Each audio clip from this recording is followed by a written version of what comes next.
Mm-mm,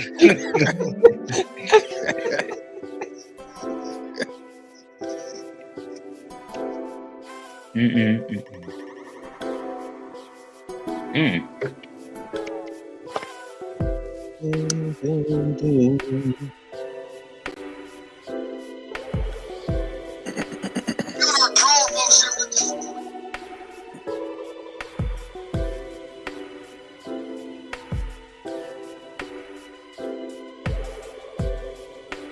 Oh, shit. Hard, man.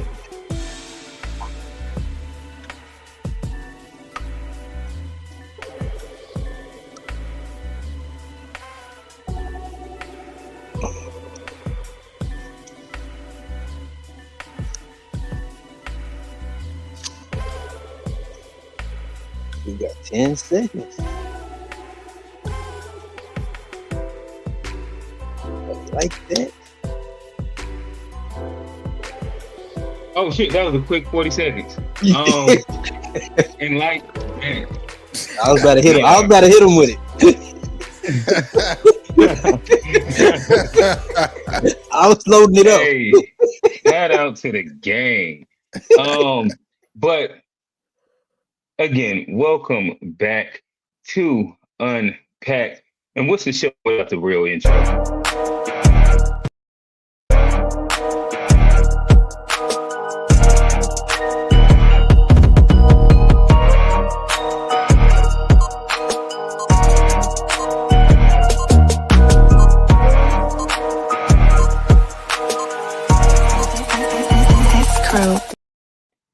All right, the proper introduction. Shout out to the guys. Y'all see the three. Here we are. We're back again. This is Unpacked, presented to you by the To Be Fair Show and the GSH podcast.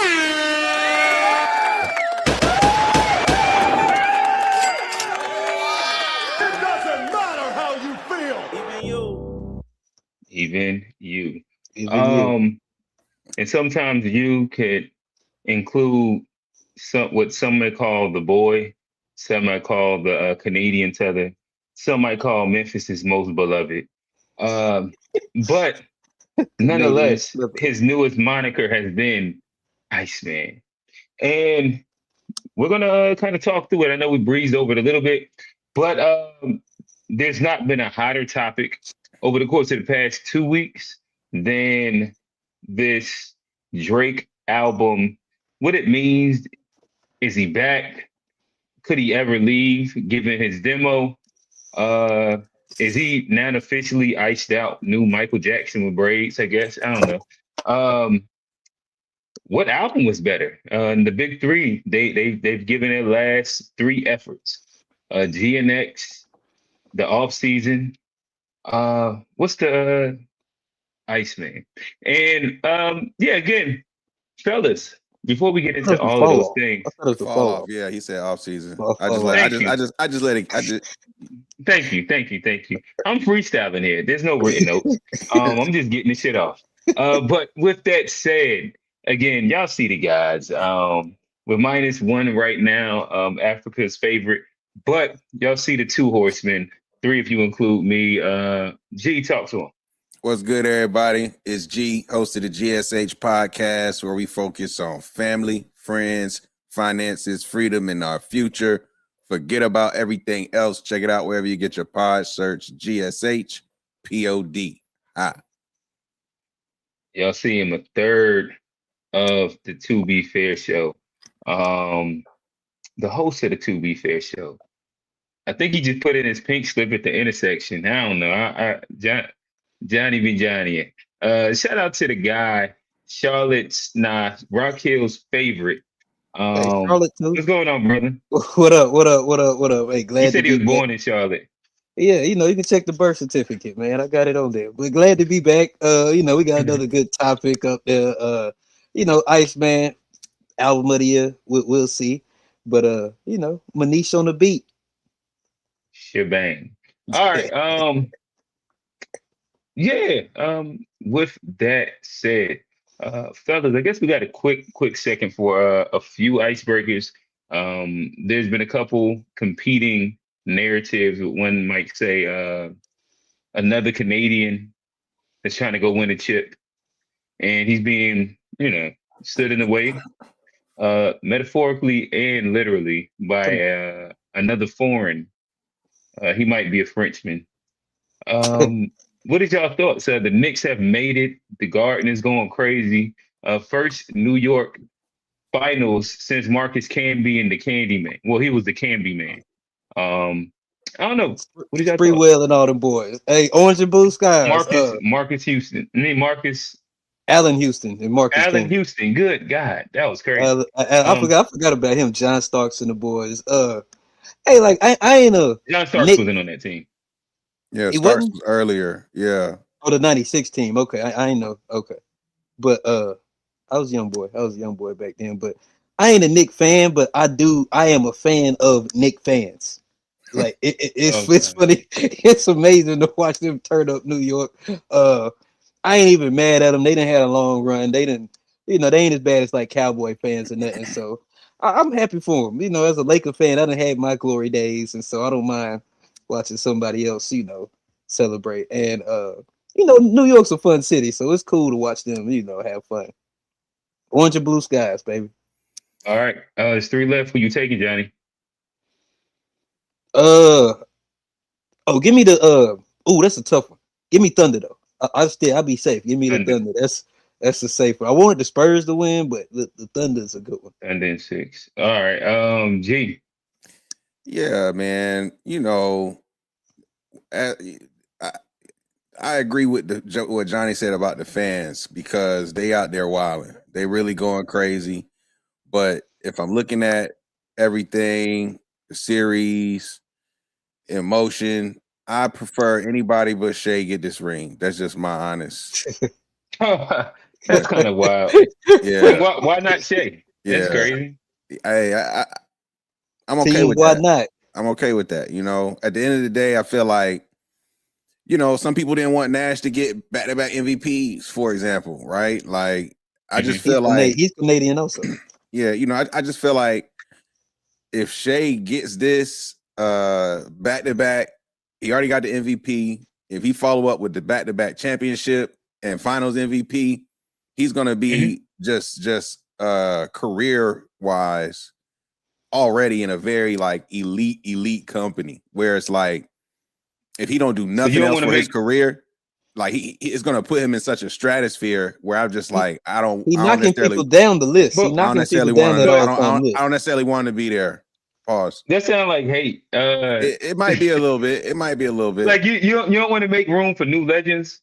Nah, some like that, that's like the big issue not right now. Not right now. Like not right Canadian. Our generation don't want to make room for no new legends. It's just we want American legends. But look, conversely, I want Wemby. No new legends. I want Wemby. I would love for Wemby to get a ring and start the career off as the new GOAT of all time, like early championship out the gate. I'm not mad at that. So it'd be like a 2-year difference between when Shea got his first win and when Wemby did. So could Wemby win 2 straight? But and then 2 MVPs back to back. Oh, Wemby can. All Wemby got to do is stay healthy. That's crazy. You just have Shea hate. You don't got players in the league. You don't really fuck with. Yeah, Dylan Brooks. I mean, not rock with Dylan Brooks. I don't know. It's got to be players out there you just don't fuck with for whatever reason. Like, I'm rooting against this season. I'm not rooting against LeBron. I'm not rooting against, but I'm just not rooting for him. I'm cool with him. I don't know. Like, I understand what G's talking about, because I feel like if Shea do win this one, it's gonna knock some of our all-time greats down the list a little bit. Like you gonna have to replace somebody. But that's not my point. That's not my point. It's not so much that it knocks somebody down. I just don't think I don't want him in the room. That's more so what I'm saying. I don't think he's ready to be in that room. But niggas haven't did what he's been doing. Like he's averaging about 32 straight years. His numbers, his team, and then if you get the MVP and Finals MVP, I know it's a great accomplishment. Make room for new legends. He got an all-time whistle too, though. Yeah, look, I just All time pussy. I'd like the Brunson They say that story about every better. single I great would player. like the Brunson story better, Bron don't get no. and I would like the that. Wemby story better than Shea doubling up. Pause. That would be my personal opinion on it. Yeah, because nobody like you don't make room for new legends. I just Brunson said getting Brunson and getting Wemby. Like yeah, those are both Brunson and going to them be getting new. one means They both going to be new legends by winning these rings. I think that it's mad people with one. Brunson's going to be all And time then with a Knicks ring. And then if we're As a looking at undersized Brunson point guard. or Wemby, neither one of them have the other hardware to start putting them inside the stratosphere. It's the Brunson same reason why get niggas one. hate on Jokic. No, but Like, Brunson get make one room for new ring legends. In New York. So look, I'll root for Brunson because if Brunson get one ring, he's in another stratosphere of elite players that you can't only really talk about point guards leading a team to a championship at his size. It ain't Him and Isaiah Thomas. And Steph Curry. Steph a little taller, but like Steph a little taller, but Steph. still is considered Steph is like undersized. 1 inch taller.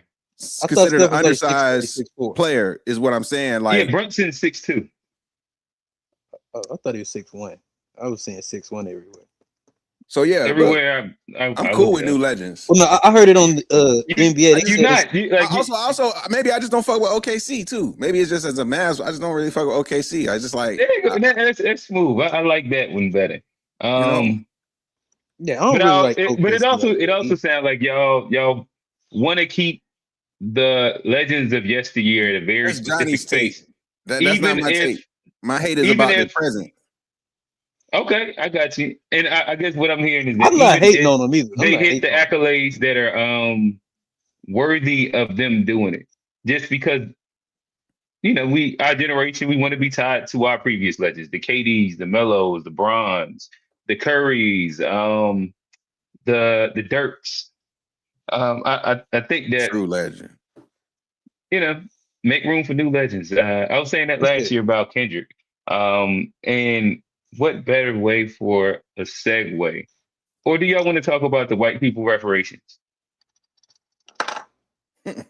Who getting reparations? You talking about that Trump shit. Sixers. You talking about the J6ers? Yeah, six. Another Sixer. I'm saying they should find a better word for it. That's my only. They should find a better word for it because reparations. It's giving them reparations. That sounds like a slap in the face. But like, other than that, I don't really pay attention to it. Does anybody have a breakdown for exactly what happened? Steve, if you here, I'll throw the call in real quick if you want to throw a quick breakdown. Yeah, I don't have a full breakdown. I just have a gist of what is being offered. Yeah, I saw there's something about the IRS that I can stand in lieu of the lawsuit. Okay. All right. So right now, if Steve call in, we'll hit that. But if not, I know that the guys y'all are having some conversation previous. Not to get y'all to repeat everything that you said, but we are almost 2 weeks out from the Drake album. What is y'all thoughts? How y'all feeling? I think it's aging well. That's one of my things. Like, there's a lot of albums when you hear it the first time, the second time it's not as good. I feel like this is one of those where the second time, the third time, it only gets better, and it hadn't got played out yet. So to me, that's my like second and third impression is the more I'm listening to it, the more I'm catching it. It was one bar I caught last night. Buddy said, I'm finna niggas rushing to finish like they slapped them together. I was like, that's a bar. I ain't catch that the first time, but Russia and Finland right next to each other on the map. But like, so it's a lot of little bars you got to catch. Say the bar again. Niggas rushing to finish like they slapped them together. Russian, Finland, and like to me that one I ain't catch it on that first listen. I don't know. I ain't catch it. I ain't catch it on the first listen. That's not a good bar. I like Russian and Finnish, and then Russia, Finland, they right next to it. I like that one. But it's a lot of you rolling with that bar. I don't even understand it still. Finnish people are called Finnish. Russian people called Russian. If you look at Russian, Finland, they right beside it. They neighbors on the map. Okay, so say the bar again.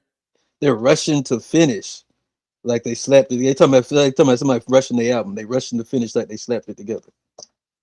Oh, that's a bar. That's a bar. I don't understand how that's a good bar. It That's might a be bar. That's a rushing bar. to finish. Rushing It's to just not a finish. good bar. That's a Steve, is that bar. a good? Is that a good? Like Is that a how you solid bar, like Steve? I don't even see how it just seems so stretched that it hurts. yeah, rushing to finish. Pause, Q. Oh yeah, that is it. Phrasing like a motherfucker, bro.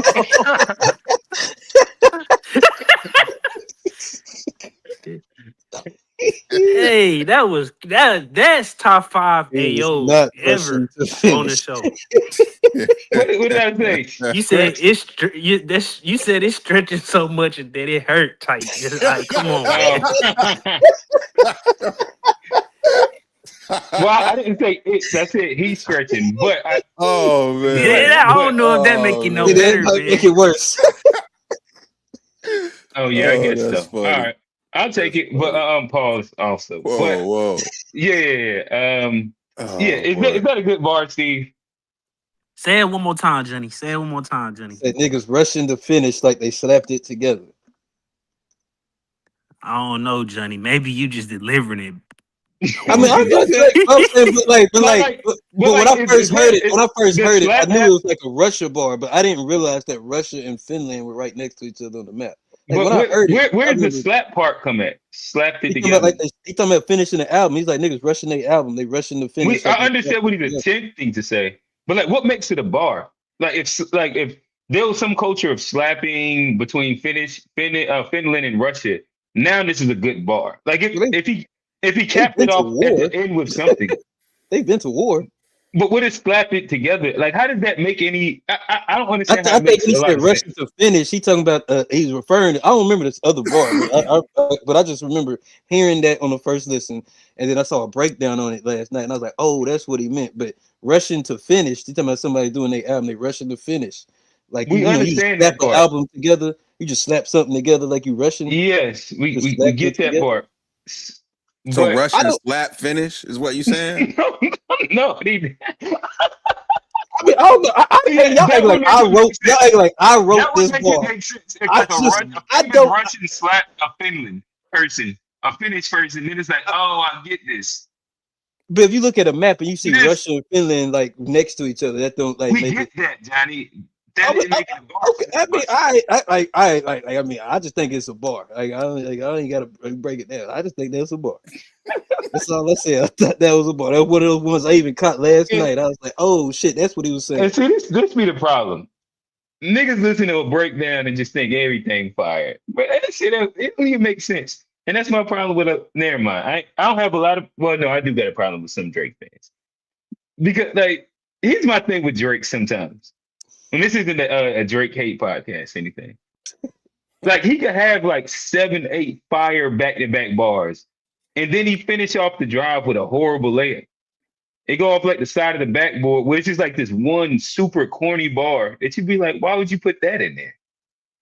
And to me, that seems like one of those ones. I think all rappers do that. Because I mean, J. Cole will do that. Like J. Cole will do it sometimes. I think there's a lot of rappers that do it. I mean, it's hard to have like I don't know. I think Drake be having some of the cringy ones. Like he consistently had some corny bars. J. Cole will. As a J. Cole fan, he'll throw one of them out there every once in a while. But I think it's a lot of rappers that don't just have like these brassfully corny ass bars. Where it's like, that's bad.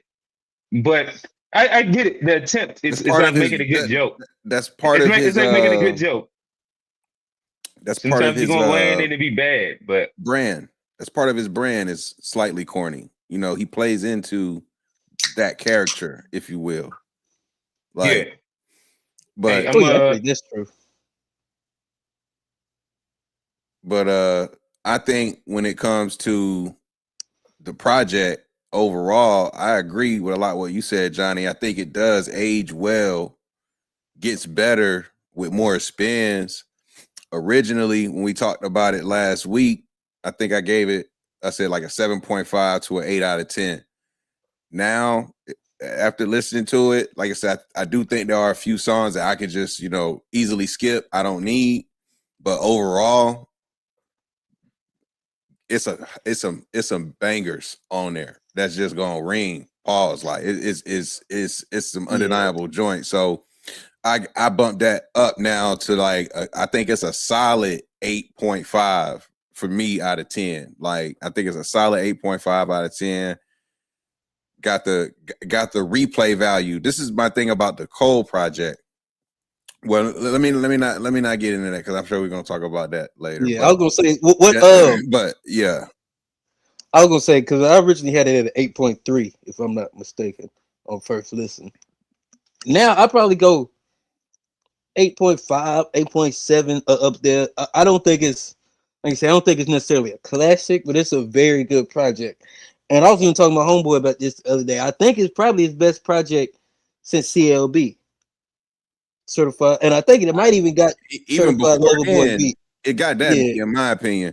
it Like got that. So it would be the like you talking about you going back towards what like I think it's better than Scorpion. that's the thing. I'm not really a big Drake album fan like that. I don't recall listening to a lot of Drake albums where I'm like, man, these albums are so great, but they'll have like some slaps on them. You know what I'm saying? But you know, he usually make these albums that's a bunch of stuff that I don't necessarily the type of music I want to hear. But what I like about Iceman is it feels like he focused on that audience specifically. That is the audience that I want to hear say the type of music that he makes. Where as he gave the other people those other albums, he was like, you know what, Iceman, I'm gonna make sure this one right here. I'm doing the things that people essentially gave him credit for in the beginning, like let him kind of like a reminder to like a callback to like, hey, like y'all didn't forgot, you know, but I'm back. And so I think, like I said, he was talking shit. The hooks are definitely like they on there, the beats are slaps.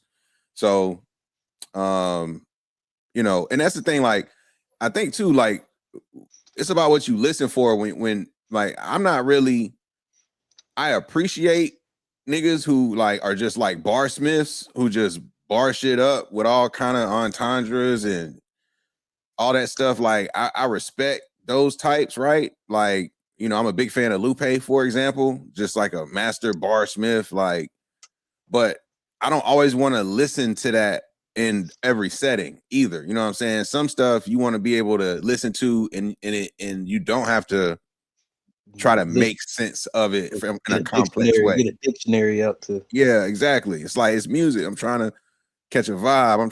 I'm trying to just, you know what I'm saying, enjoy what's going on without having to always think. Now, again, it's nice when you can make content in the form of music that is thought provoking, et cetera, et cetera. I think all that is great, but generally speaking, like all music doesn't have to be that. And so I don't look at Drake as somebody who you listen to for bars necessarily. Like he's a good rapper. He's got great melodies and he's going to give you hooks and he's going to give you those quotable bars that you're going to hear on social media and people are going to be quoting and shit like that. So, you know, that's what he's kind of always been. He's always been kind of corny. You saw the little KD commercial. Y'all saw us like playing into the corny shit, being a yes man for KD. Like, yeah. I mean, you know, it's just his character, man. We'll get into it, and like that also is the part where some of his music become hard to digest, just when it comes down to the authenticity factor of some of the things that he says and does. God damn, I'll be right back, fellas. But where was I at? Who's that? I wanted to go back. I ain't necessarily agree with what he just said, but he just hopped in. He said sprinkle some bull and then hopped out. I was like, God, no. Like I was like, I don't agree with that. Like I don't necessarily agree with that. Cause like on authenticity, I think this is probably the most like authentic or vulnerable we've seen Drake. Yeah, and like I don't necessarily think that's a fair criticism now because like he tried to show you like he talked about growth and maturity and like, you know, I might have made a few mistakes, but still fuck y'all niggas. And I feel like overall he did a good like what's it called like the campaign. He did a good job of like telling his side of the story.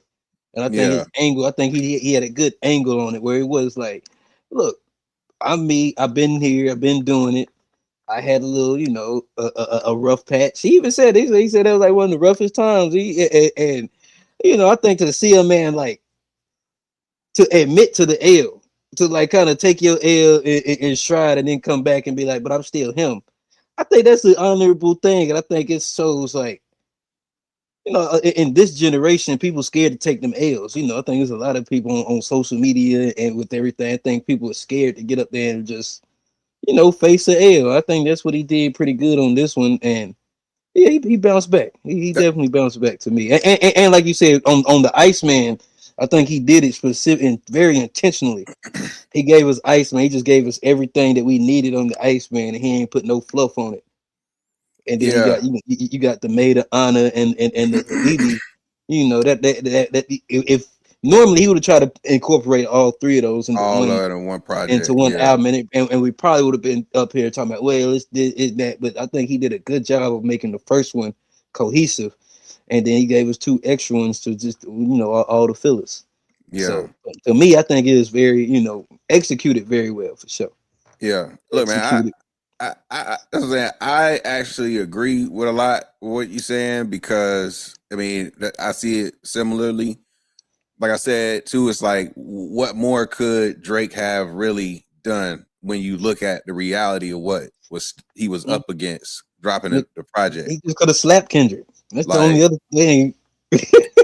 he literally got a whole like bunch of fans with loud voices, relationships in the industry, people waiting for him to fail, waiting for him to just drop some mid, to not get that. So like basically saying, oh, he's just Lucian's son, Lucian baby or whatever they were saying. Like basically like he's the machine. Like and he literally, from what I understand with this album, is like everything was financed by him. No money from the label.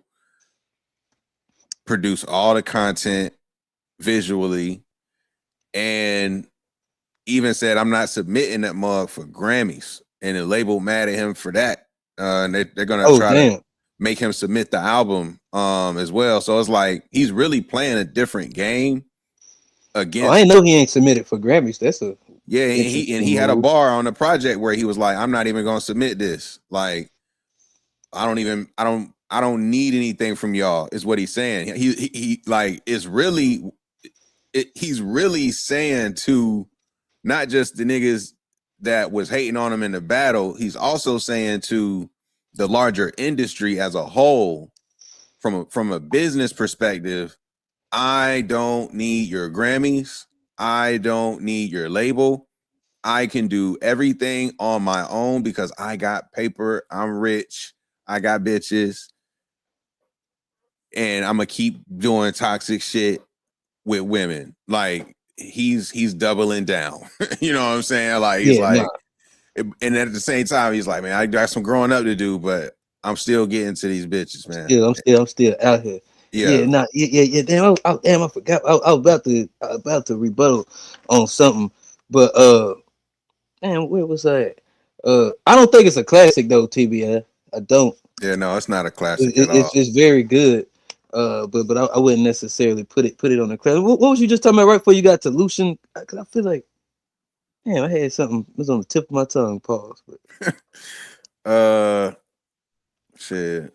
I mean, Drake. If I was him, he got a right to be upset because you got to think about is as much successful as has he been. He's had all of that money. The money he did make, it was touched by 3 dudes before it got to him. So it's like, yeah, I would get to a point too eventually where like, because he had, in essence, Drake had a bad deal. He got a bad deal from the. Even though we see he made a lot of money in the grand scheme of things, them people made way much more money off Drake. I mean, it's not even close. I mean, you seen the same thing with Taylor Swift though. Before she made her break away from, the previous dude who owned all her music. I think eventually, once you get to a point where you got the type of fandom that he got, like Drake got fans before he Drake. So I think it's very hard for them type of people just to say the label created them. Like his fan base just followed him from Degrassi, young women, and they just grew up with him the whole time. Like that dude was popular when I was a kid in high school. Like, I mean, middle school or whatever when people was watching Degrassi. So I think his fan base, just like Taylor Swift and them, when you got fan bases like that, and then you kind of understand that it's like, yeah, you can. That's the really powerful part. It's not just that, oh, I can do whatever I want to do because I'm Drake. It's I can do whatever I want to do, and my fans gonna follow me no matter where I fucking go. Yeah. Oh, and that's what I was gonna say too. Like he even get the haters because like you gonna have like a nigga like Joe Budden. Like he wasn't even like even like the Janet song. They got a clip of him like first day it came out. It's like, hey, that might be a miss. Then 3 days later, the whole the whole Joe Budden podcast rocking out, and Joe Budden talking about how fire the song is, and Drake got Joe Budden bars on the album, and even Budden like, yeah, that's the fire. So to me, I think that's objectively, if you can rap shit, you can talk shit about somebody, and they get on their podcast and still be like, yeah, that's a tough track. I think that speaks volumes of how objectively. But Joe Budden doesn't like just hate on Drake. Yeah, Like but I Joe would Budden imagine he gives a lot of Drake praise also. I Like get it. But it's not like I him wouldn't. I saying that the wasn't Drake song is expecting. I good. wasn't expecting that after the bars he heard. I was expecting he was gonna be talking shit about Drake. I was like, to me, like if Drake would have rapped like about me like that, I'd have been like, yeah, fuck that out. I mean, but Yeah, I think a lot of people just that's not compare. like they don't. Like Drake dissed Joe Budden plenty of times, and Joe Budden's either said like it's times he says it's fire, and times he says it's trash. But he's always giving Drake credit when he critiques. Like he'll say when some shit is hot. That's the best way I can put it. I wouldn't. But go ahead, Steve. You about to say Drake something. got a lane that Joe Budden like, and when Drake stays in that lane, he on more than one occasion will give him his credit. I think That's the easiest way to put it. they Yeah. was taking some issues with some of his like type of stuff he was, the content on like some of the Scorpion and And other some of the Cardi albums records that he made. where he trying to Yeah. make Toronto sound like it's the South Side of Chicago or some type of stuff. I think that's where a lot of people's like, okay, Drake, that's not what we listen to you. We listen to you for like for the ladies' music or whatever the case may be. And then the But question would that's be his. like Drake be having misses a lot too though. He has makes, but he has a lot of misses too. That's also a fact. But it's like LeBron James and Jordan. Both of them niggas have more misses than people have points. They come with the game. No, I I agree. think I was just saying. so. I just saw Joe Budden big up in it, and I think he's a pretty fair critic though. Somebody say What do you pick Drake up is in a. that? But Somebody said Drake is a plant in the comments. And no struggle, no understanding. Okay, we can say he got no struggle. We can say he got no understanding. But Drake is literally the opposite of a plant. He's whatever that is, the opposite of a plant. Drake is the epitome of being the opposite of a plant. Like you like I think all right. Let me let you unpack this first, because this is being the epitome of the opposite is kind of wild to me. like Drake is like performing in front of like 5 people. At one point, you know, opening I up get for that, like. but Drake also had a bunch of connections and leverage, and then like words that we don't really say on here. Um, like he was already in the industry. A lot of people He already had he knew the understood and knew who people. he was. But He knew a plant is turning something. Somebody Rihanna is a plant, right? Because Rihanna literally just has an image, and people say, "Well, we can take her image and turn her into a superstar." It's not about the so-called talent per se. When somebody imply that somebody is a plant, It means that they're saying that this person got no talent without me, and then I can add stuff to them and make them a star. Drake first mixtape is big before he's signed. His mixtape is big before His he's first I signed. wouldn't mixtape. call Drake a plant. I think 'cause I I would. ain't even hear the I'm word not. plant until like Ice Spice, and like this is more of a new term. I At least for wouldn't me. call Rihanna a Mm, plant either. I wouldn't call Rihanna a plant either. Because Because plants because it, don't have that type of long term. Like you, they're like, is Like she the one hit best wonder singer? almost. No. but I'm Is saying she the she's best? closer Is to she a being best writer? No, but she performs well on tracks to make good songs. Like yeah, because I a get so, that's a that. plant talent. a But plant so is somebody like Lil we Nas saying X is a they plant.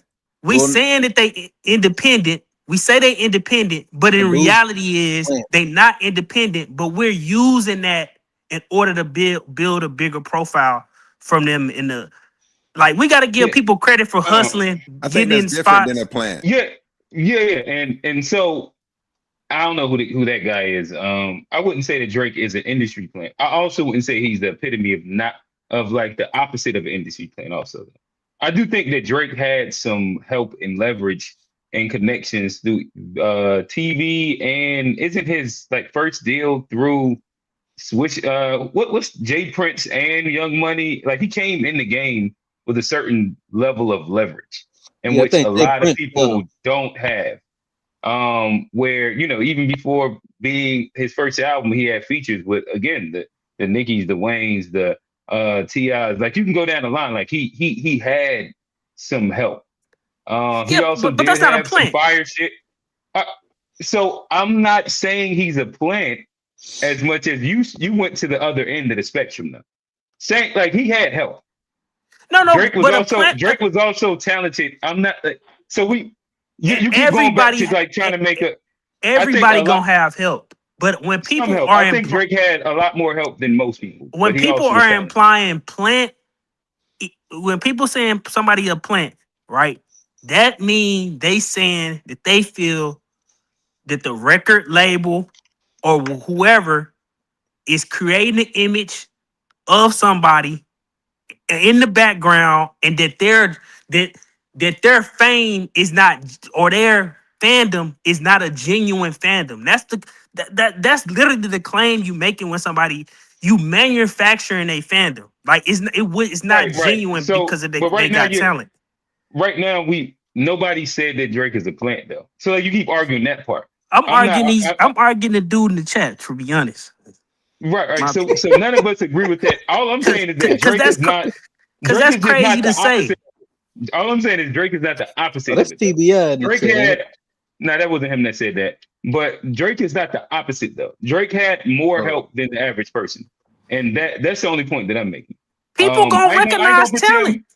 pretend. I ain't gonna pretend like Drake was just like a starving artist that just got it out the mud without any help, any leverage. And nigga had Ninth Wonder beats and connections to Ninth Wonder before he got popular. Like these are different things that the average person and person that's not quote unquote a plant at the extreme level wouldn't have. I'm That's the thing that them. we somewhere in the middle. But I just think it's kind of crazy. Like if people becoming big and famous, and if they get in rooms and people like what they doing, we can't get mad because we. That's like saying, well, J. Cole got to rap in front of Jay-Z one time, and Jay-Z liked him and said, "Oh shit, I'm gonna help you out. You a plant." I gotta have talent for Jay-Z to be like, I'm worth helping out. You know, even if I get the chance to say Yeah, something in front of. but I also would say that it would be different if J. Cole was also a Broadway superstar and then became a rapper that met Jay-Z in Broadway at Broadway. That then has a different feel to it. But even then, that's a testament. Even then, that's a testament to you having talent, though. Like if he doesn't Okay, have some type cool. of original talent, like I, you not I don't even know in what this. talent it take to be a child star. I don't know what talent that take.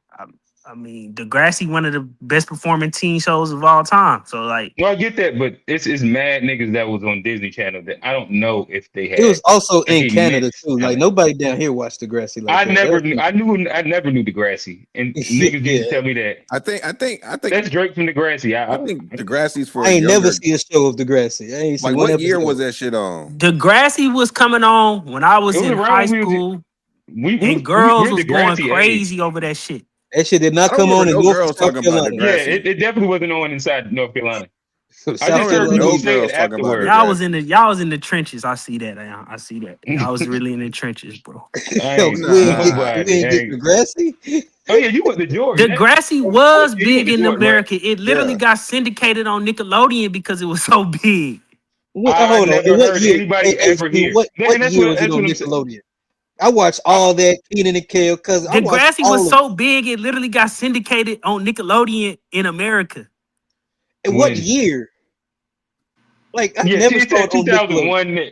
That was not out. It wasn't on in 2001, 2, 3, 4, 5, 6, That 7. was Cousin I Skeeter. can All guarantee that. you. Yeah. Keenan and I Kel. Hold Who was on. knows still Cousin watching Skeeter? TV during that time. So Degrassi got multiple. Degrassi been coming on since the 80s or some shit like that.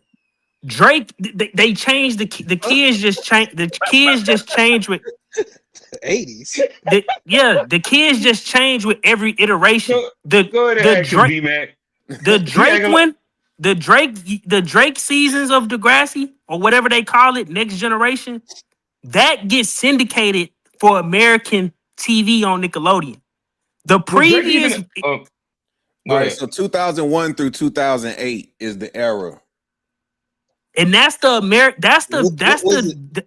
that's the Degrassi that comes Nobody was on in watching that shit America. when I was in high school. Was it on Nickelodeon then? The previous versions of Degrassi Yeah, didn't make it to American syndication. I did. Only the season Drake is on is an American Well, syndicated. I'm actually really happy that you went to the.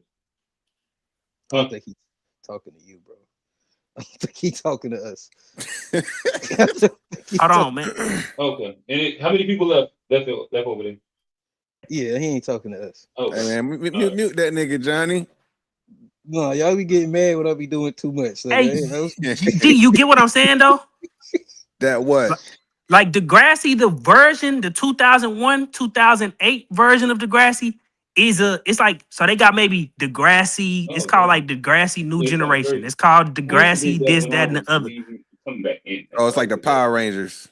And so the version of Degrassi that had Drake in it was the version that Yeah. got Okay. All syndicated right. to come to America and was shown on Nickelodeon. It had American syndication on Nickelodeon.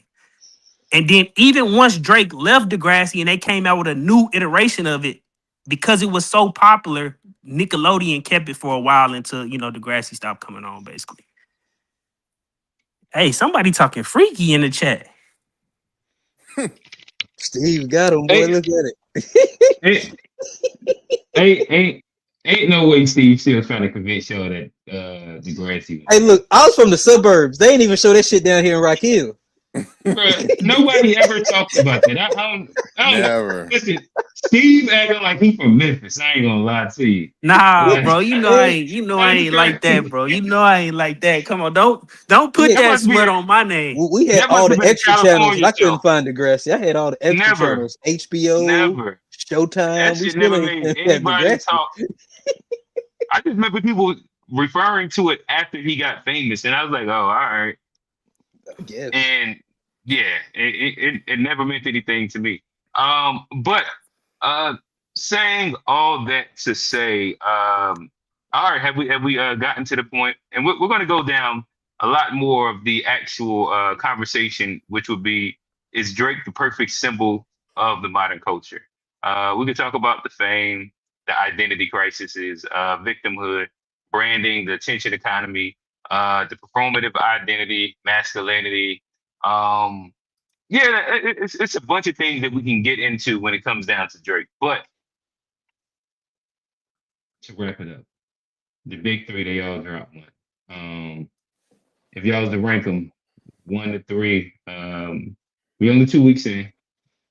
Where do y'all put it? I'm gonna go right now. I'm gonna put it number 2.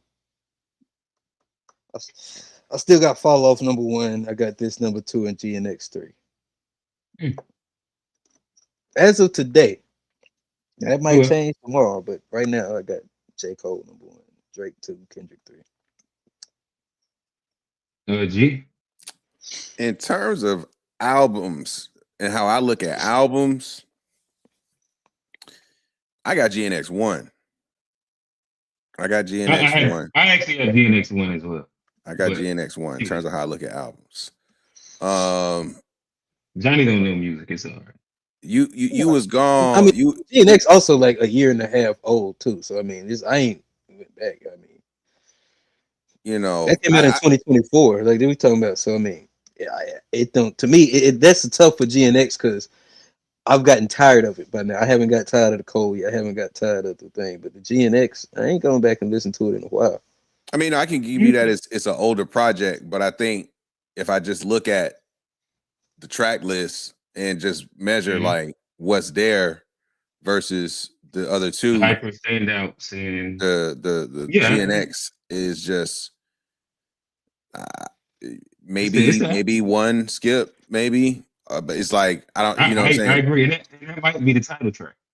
Yeah, I mean, that's the only skip one for me. GNX is pretty thorough, and it's compact as well. It's not like, you know, too much, which both Iceman and Fall Off are, in my opinion, too many songs. But that said, I gotta give right now. I gotta give the edge to Iceman number 2, Fall Off 3.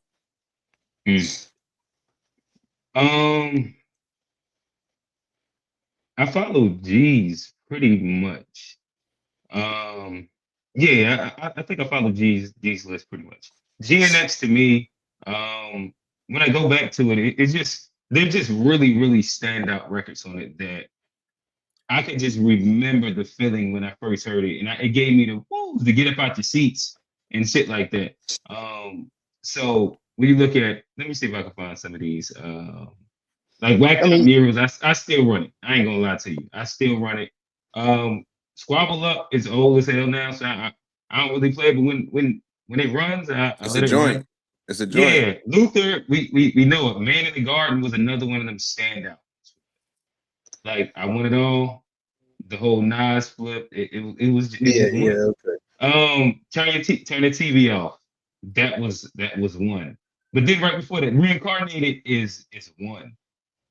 Like hearing them go through that and then doing the whole little devil flip, it was interesting. I'm trying to see what are some other big. And the production was like, it was where it needed to be. Yeah, the highs on that is a lot higher. Like I said, the Fall Off to me, it's just it's too long. Pause.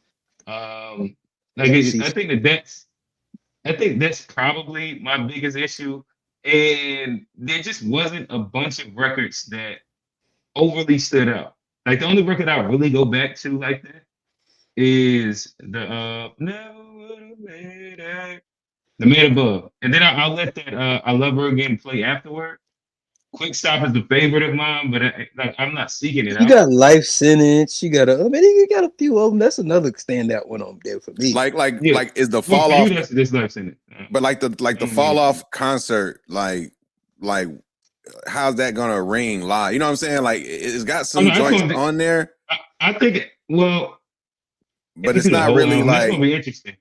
But he had to do it. I don't think he could do both. Yes. J. Cole rocked an entire arena off of what was the one that people didn't like?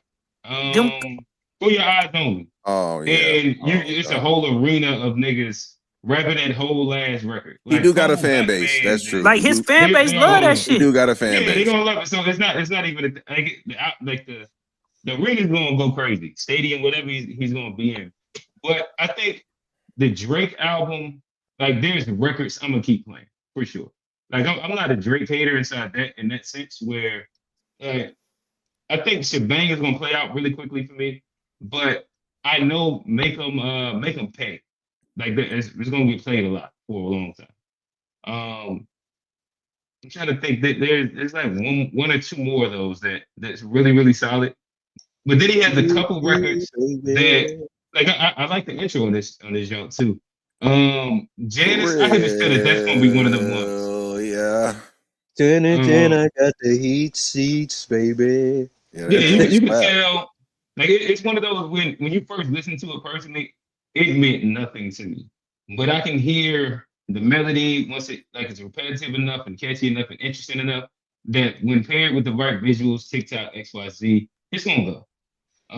Um, It's one of those when you and hear somebody else playing it and you be like, That oh, Janice, shut the fuck up. It mhm. activate like that autistic thing in your brain, and that whole just the it frequency activate on the it, just ism. It's the something. frequency. It's definitely something. Yeah. It It's sonic, activate the something ism. sonically about it. This shit make you just fucking that whole hit. No, But That that's hook, right. listen, man. He's a I hook did writer, listen. man. That hook is This phenomenal. is my post that I had today, and listen, I stand on it. Drake, he dropped 43 decent records. Young Miami still got the song of the song. Oh my god, Q, not you too. What's Like that? it or That not, all that. like it, Spin that shit. Spin that it shit. that shit. Spin that shit. Spin that shit. Like it or not, that motherfucker is the Spin one. that shit. Spin Like you that can see shit. the energy around it, like the organic shit. Like everybody on every stream. Like when I seen Adrian Broner and Dean, and then I seen it might have been like two other. I was like, oh, this one's up out of here because you already know all the females is on it, but it's just something like it's like the Janice record. No, I the actually thought dudes. that it was a sample, but I couldn't find the sample at all. But No, that that song remind me of like when Glorilla first came out because it got like it's one of those women songs that got like all the niggas singing it. And it come on and like ain't nobody like shamed like singing. I'm like yeah, it's like one of and those said ones. and said out our outside reporter. Kylie said that it was between that and he gave Drake his prop. He said, what's the one that's going right now? Not Janice, but Shebang. He said Shebang and Spin That. They both had about the same reaction outside. I Who think it you was at said? Penthouse. Cosby, you know Cos. Oh, He was okay. on the pod. Okay, yeah, Yeah. yeah, yeah, yeah. That's Um, fair. and my only thing is that I think the record that's gonna go or last longer is gonna be Janice. I think Shebang is so catchy that it's gonna get played out. It's like hearing Not Like Us right now. Hey, man, I We told heard it you so last much week. that it's like, yeah. Somebody put I Shebang told you on last Hickory week. Janice Dickory was Dock. one of them ones, man, and it's everywhere too. Like that hook is special, and the flip is subtle, but like when he getting that for real at the end, like it's like a whole Oh new yeah, no, vibe to the it's song. it's a little weird little thing, and he's not talking about nothing, so it works. I It think all his works. gangster shit just don't work. But like when he's doing like that weird, cool little shit, I think it works. It's cool. Um, yeah, Steve, we'll toss it to you. I'm telling y'all that Drake is always gonna hit more. It's like Steve, right Travis now, Scott. It's like Steve, right now you're ranking the 3 albums. oh 3 albums. Oh, that's easy. That's easy. Hey, that's easy. I got it. I got it. Gen X #1. Come on. Okay, all right. Cole #2. Drake Okay, #3. But I ain't saying no. I ain't saying it as if somebody just trash was because I horrible. put it's Yeah, about six. It's about 6 records off that Drake joint that's like really, really like I think they really good. yes. I agree with that. Like I said, I ain't very hater. Um, I think he corny and he do corny shit, and sometimes he has corny bars like rushing the Finland and slap somebody. What? That's such a crazy We bar. gotta go listen to the album because I Hey, swear look, I promise you it's Johnny fucking the bar up, man. It hey, gotta look. be I because ain't I'm no like, rapper, but like, where's the connection? Where's the connection? hey, look. Uh, I like geography. I know where Russia and Finland is. Or maybe y'all don't. I hey like geography. Johnny, you explained that part of the bar 7 times. Well, then that We was the didn't only miss part that of the part. bar. Well, then y'all just don't No, like no, geography. Like it's just a no. We don't geography bar. understand geography. There has to be a way that connects slap to this for it to make sense. He was talking about people rushing their album out. He said rushing to finish like they slapped it. Like God, dog, like it ain't that hard. Like y'all they act like he's speaking Canadian or something. See, it's not that it's hard, it's that it's bad. Because it's missing the part that makes a bar good. That's what like I'm saying. I think that that's what everybody else is reading is that the connecting part that makes the metaphor really good, it misses that. Everybody understands the Russian, Finland, Russian, Okay, well, Finnish. I go Like, get we the all first get part that. of the bar. Like I don't know the other part of the bar, but I'm sure there's another line that brings it all together. I just heard the two countries, and I was like, oh. And I remember hearing it when I first, and I couldn't catch it, and then I saw the breakdown. I was like, oh, that's what he was trying to say. So it's just like one of those double. It was like just a more layered bar than I knew at first when I first heard it. It ain't damn. Say the bar one more time, Johnny. Say the I bar one more don't know time. the bar. I done said it like 10,000 times. I don't even want to say it no more. I don't even want to say it. Can we He find said a clip of niggas. the nigga explaining it before we end the show? Can we Yes, I'm Yeah, gonna do look that? forward. I'm do gonna look that forward. later. He Can we I'm do gonna said that? look this forward. nigga Russian to finish his album like they slapped it together. Because I That, thought Kendrick fans was crazy breaking down bars that don't mean shit into making it triple entendres that just yeah, it's like this one's a new one. Russian to Bro, it, finish. it I, just s- gets like a bad one. I But like saw a you can't dude. have five bars. Like the whole suited or not, Windsor tie, that whole scheme, like that's fire. I was Yeah. like, oh, I see what you did there. Like he had some fire He shit got there. he got a few of those types of whatever style you call that throughout the project. Like Yeah. almost like intentionally, he was like, I'm gonna show y'all how nice I am with this type of Yeah, like I'm style. scheming. Yeah, Yeah. I'm, like it's battle rap scheming. And that part is fire. And we understand that. It's when niggas throw out that shit that Johnny talking about. Like that's just a bad part.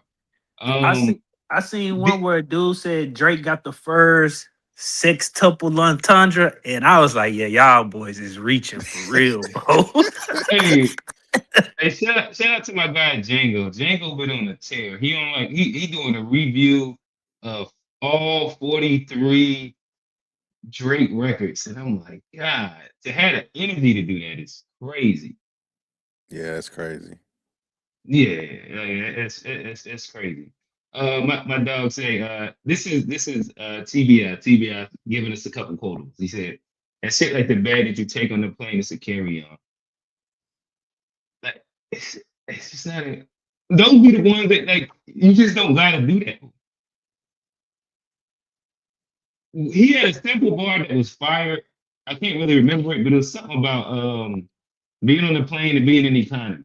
No, And he then was and like, then if I'm lying, then I'm flying economy. economy. Then he's like, Yeah. and I not know who I see. He like, yeah, that shit was Yeah, fire. who's beside me? Like that was a fire little run of how to Yeah, like do this shit.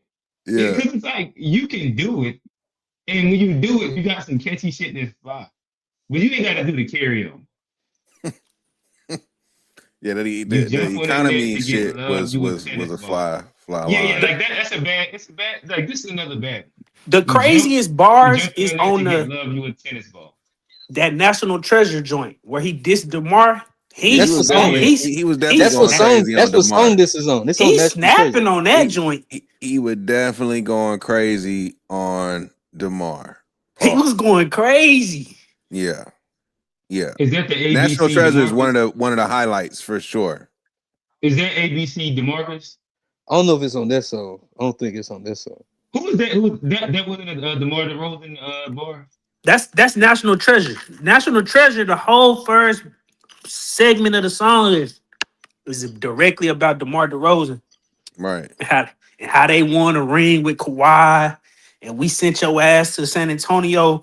But he was killing DeMar on that. I was like, And Sacramento, the yeah, he killed King, him. all this other shit. Like, yeah, he was rapping.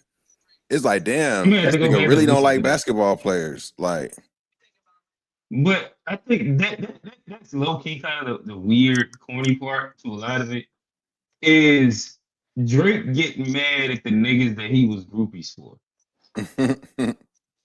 And that's when you understand your spot in the ecosystem. I talk about ecosystems a lot, especially on like the basketball side.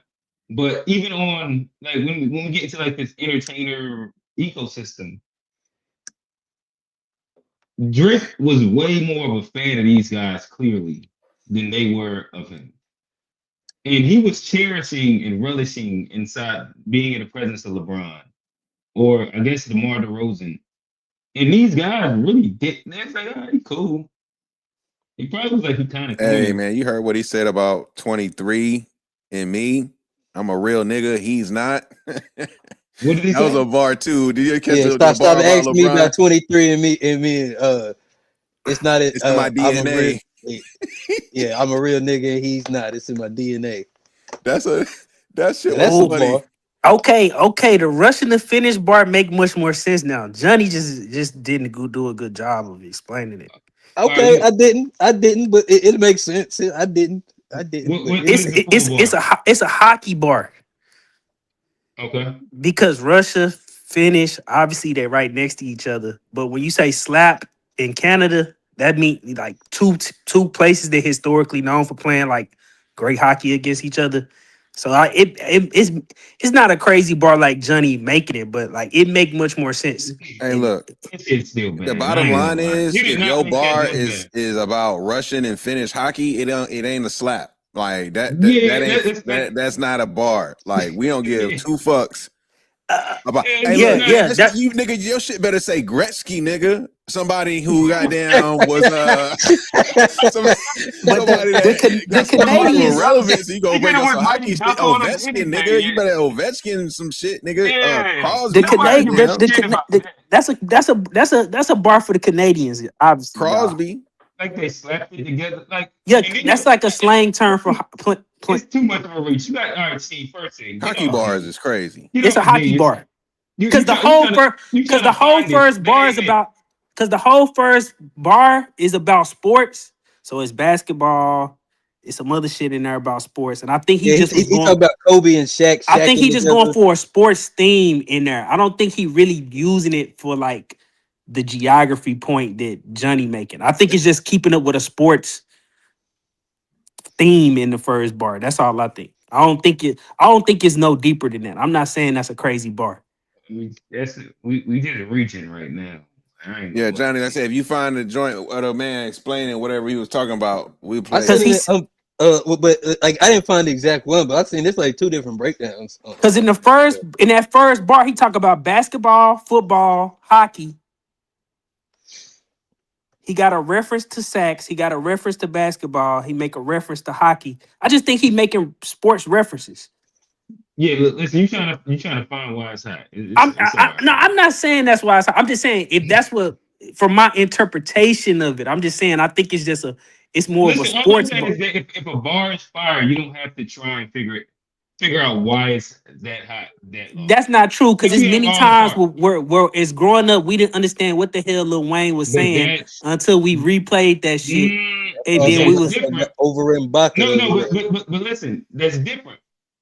When you understood the metaphor, you was like, "Oh, that's crazy." It still hasn't happened yet. Yeah, like, we understand the metaphor. Yeah, I just don't want it to happen. I said it. No, if it's not a good one, like Dirk had some fire ones on there. This just wasn't one of them. Like you could even say the TLC was a little bit better. With the you could almost push that close to a triple entendre, honestly. But let's see what this guy. I'm not saying it's probably why y'all be shacking together. Apple and Lita got habits together like couples vacation. They packing together like Russian to finish, to slapping together. The parties like COVID, they'll catch it together. This is a good bar.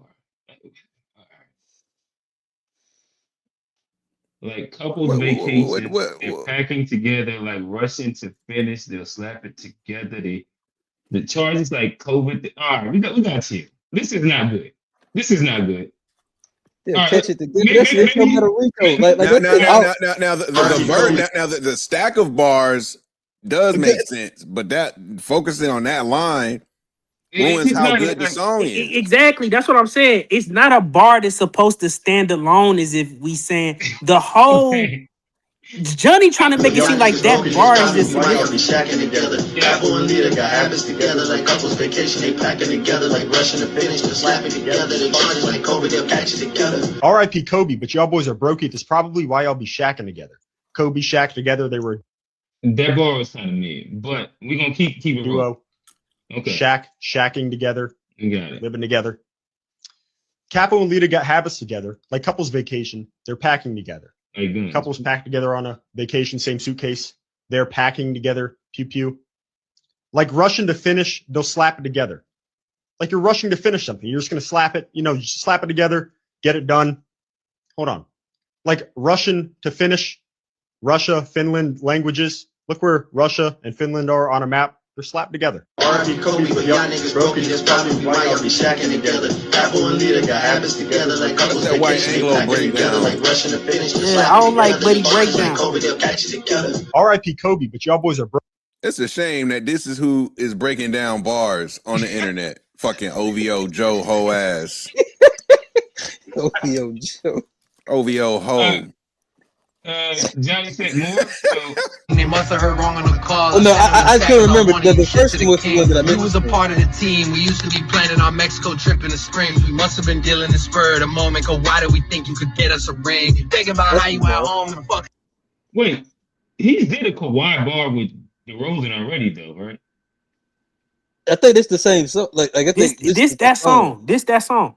This is the No, same I think song. he did one before this album. All right. They all I'm throw gonna go back. them away. G-Pop sent us a real one from Dago, and next thing we knew we was doing parades. Fuck all you pussy man who could relate. Might just go take me a walk by the sea. They diss on the boy till they blue in the face. I put all the faces that's blue in the safe. I sent them a sack because I wanted you shipped to the king. Sacramento Kings. I'm glad D-Rose came home. Y'all didn't deserve him neither. Drake's like, bro, I threw him in the trash bin. Might just go take me a walk by the sea. They diss on the boy till they're blue in the face. Like a crib. But you didn't hear that from me. Don't stick around in the six. Hey, hold on! Boy, got her dip out of six. Run out the Well, yeah, I don't six. think this Just like we you can get to did. that. Why was TPS at my crib until you boy slid? It is what it is. Check signing is my king pushing out ink. I feel like a squid. Boy, got You muted, G. You muted.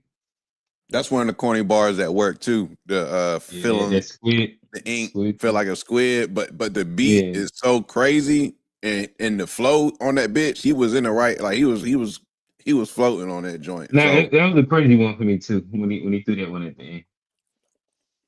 I feel like a squid, and then niggas dancing with that bitch too. Like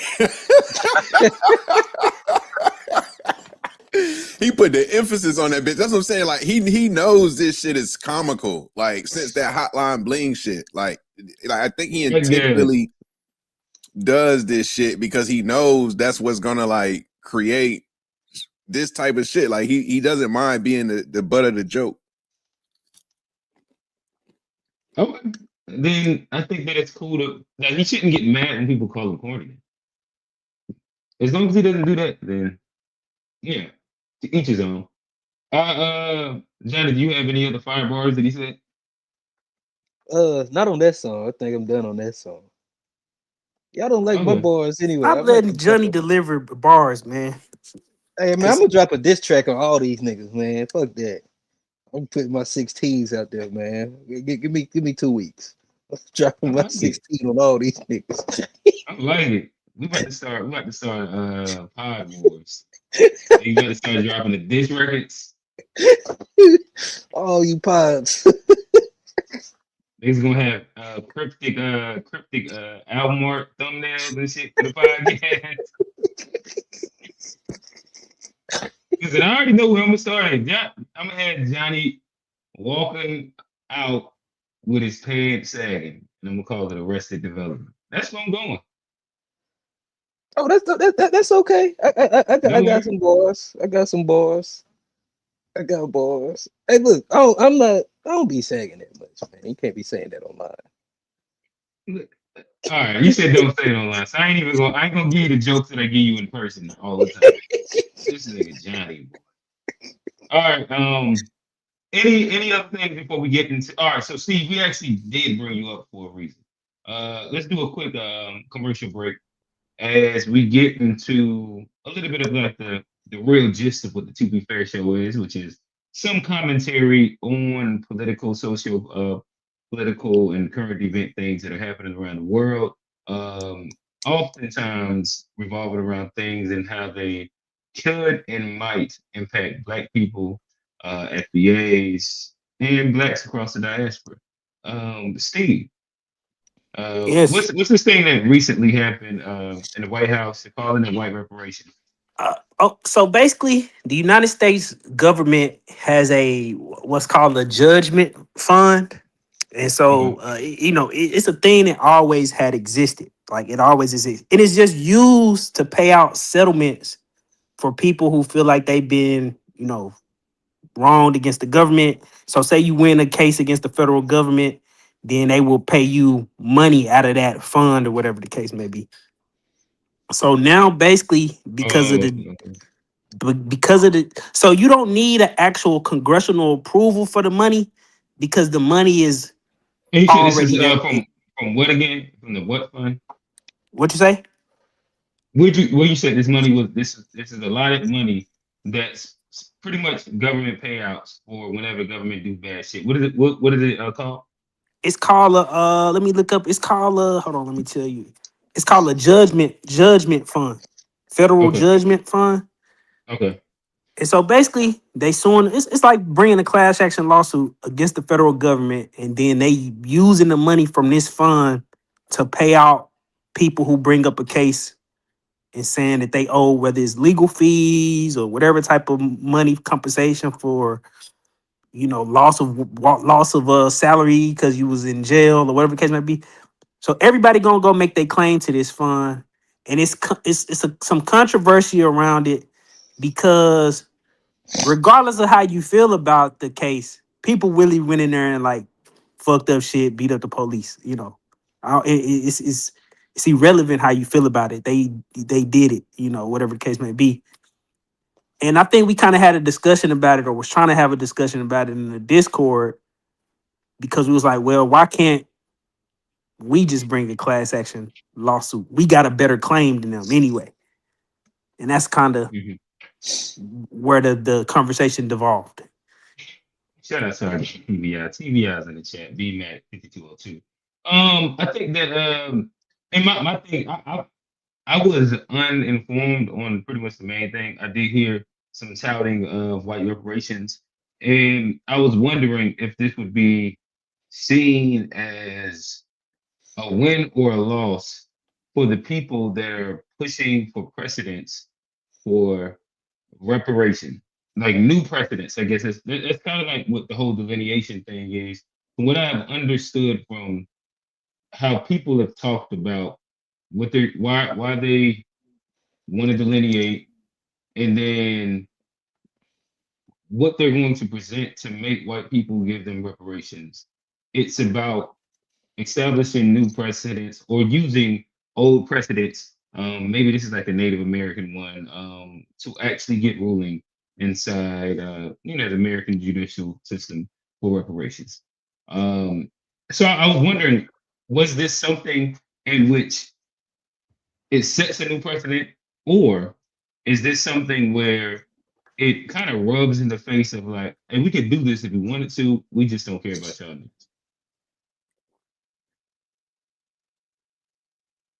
I'll say, I was gonna say you asking Steve or everybody. Oh, this is the everybody scene. Oh, uh, I mean, I think it's a slap in the face, honestly, because like yeah, to me, it's a slap in the face. I don't really trust the precedent thing. Like, there's been precedents before. If we didn't set the precedent, I don't think other people getting it is going to reset the precedent to where we can then come back. So to me, I don't really have faith in the system, and that's why I say it's just a slap in the face because they gonna give it to them 5 years later, and we've been waiting for it for what 100+ years. I don't see how this gonna help us get anything. G. yeah, I see it as a it's an interesting thing. It makes me ask the question of like, why hasn't this been done, or has it already been attempted and denied in the past as it relates to like some form of payment for wrongdoings by the federal government? Because to my understanding, this whole thing is a claim against the wrong, saying that there was a wrongdoing by the government. And so if that's the basis for the claim and they're getting paid for it, slavery definitely fits that same bill. And I'm like, well, reparations would require the legislative piece. So in theory, I'm thinking this is if it hasn't already been shut down before, and I'm just not aware, like, oh, this was tried and it got shut down, XYZ. I'm like, okay, well, is another avenue to get some sort of repayment to descendants of slaves. Like, could it be through something like this versus reparations? Like, can we approach both angles? Like, so I don't see it as a negative per se, but I do think it also highlights the reality that it's going to be very difficult for that to happen for us versus how these things seem to happen for other people, even when they're like criminals committing crimes. Now, I will say this: one precedent I'm thinking, like after what you just said, G, that may work, and it probably not gonna something that's gonna benefit all black people, but it's enough of us to where I think it could make a difference. But there's a precedent for getting reparations for wrongful federal conviction. I'm sure there's a bunch of black people who've been wrongly convicted by this government who don't know anything about this fund, who probably haven't, sent claims off to receive their fair compensation. Because we look at like the wrong who's number likely to get wrongfully convicted. It's us. So I feel like if that's the precedent where if it just take being wrongfully convicted by the federal judicial system, I feel like then black people there's certain black people that do have a case to be able to put a claim in and potentially get some kind of payback for that. Yeah, the FBA just said that that's not black specific. But also, I think exonerated. Steve, Well, I mean, I wanted to ask you. I'm not saying black, but I'm saying if black people could get it, I think it would be helpful. I understand what you're saying. So again, the conversations that I've had, typically it's something that only wants to isolate black people, and that's what's looked at as reparations. If other people could get it, and even if it's majority black, they don't want it because it's not specifically for black people. Steve, I wanted to talk to you real quick. You are currently the most knowledgeable in the FBA diaspora war streets. Let me not say diaspora war because I think that triggers people for some reason. You are one of the more knowledgeable people when it comes down to the code. And when people talk about what are some of the precedents that are already set for reparations? So maybe I can understand. I mean, a lot of people point to Japanese reparations. Because Japanese reparations was paid out of this same fund, essentially. But in my opinion, and I think black people deserve reparations regardless. I don't think we should have to limit the scope of or anything. But historically, the scope of people who've been paid out of this fund is very limited to one event in time. So the Japanese reparations is for that one specific event. For the J6 thing, is for this one specific event. And I think maybe people gonna have to. It wouldn't just be it would be a lot of FBA people that wouldn't get reparations if we limited the scope. Like, for example, my grandmother actually lived in the country in which they stole her tax dollars and she didn't get the money. She didn't get any benefit from it. So like that person might qualify under reparations if we limit the scope, but the people after her who didn't directly have their tax dollars stole, they might not qualify, even though they FBA. I think like that's the descendant thing. Exactly. I think that's kind of what the system is trying to get black people to do, is to limit the scope on what we demand in reparations for. Like if we just said it's just gonna be for people who was born silent generation and boomers, I mean the claim is kind of easy. They tax dollars was stolen. Like it is no argument about it. Mm. What about black people wrongly convicted? Could they be thrown in there too? Would that be Technically, you can if you could prove the federal government did it on racial claims, according to the according to the judgment fund. Mm. hmm, hmm, interesting?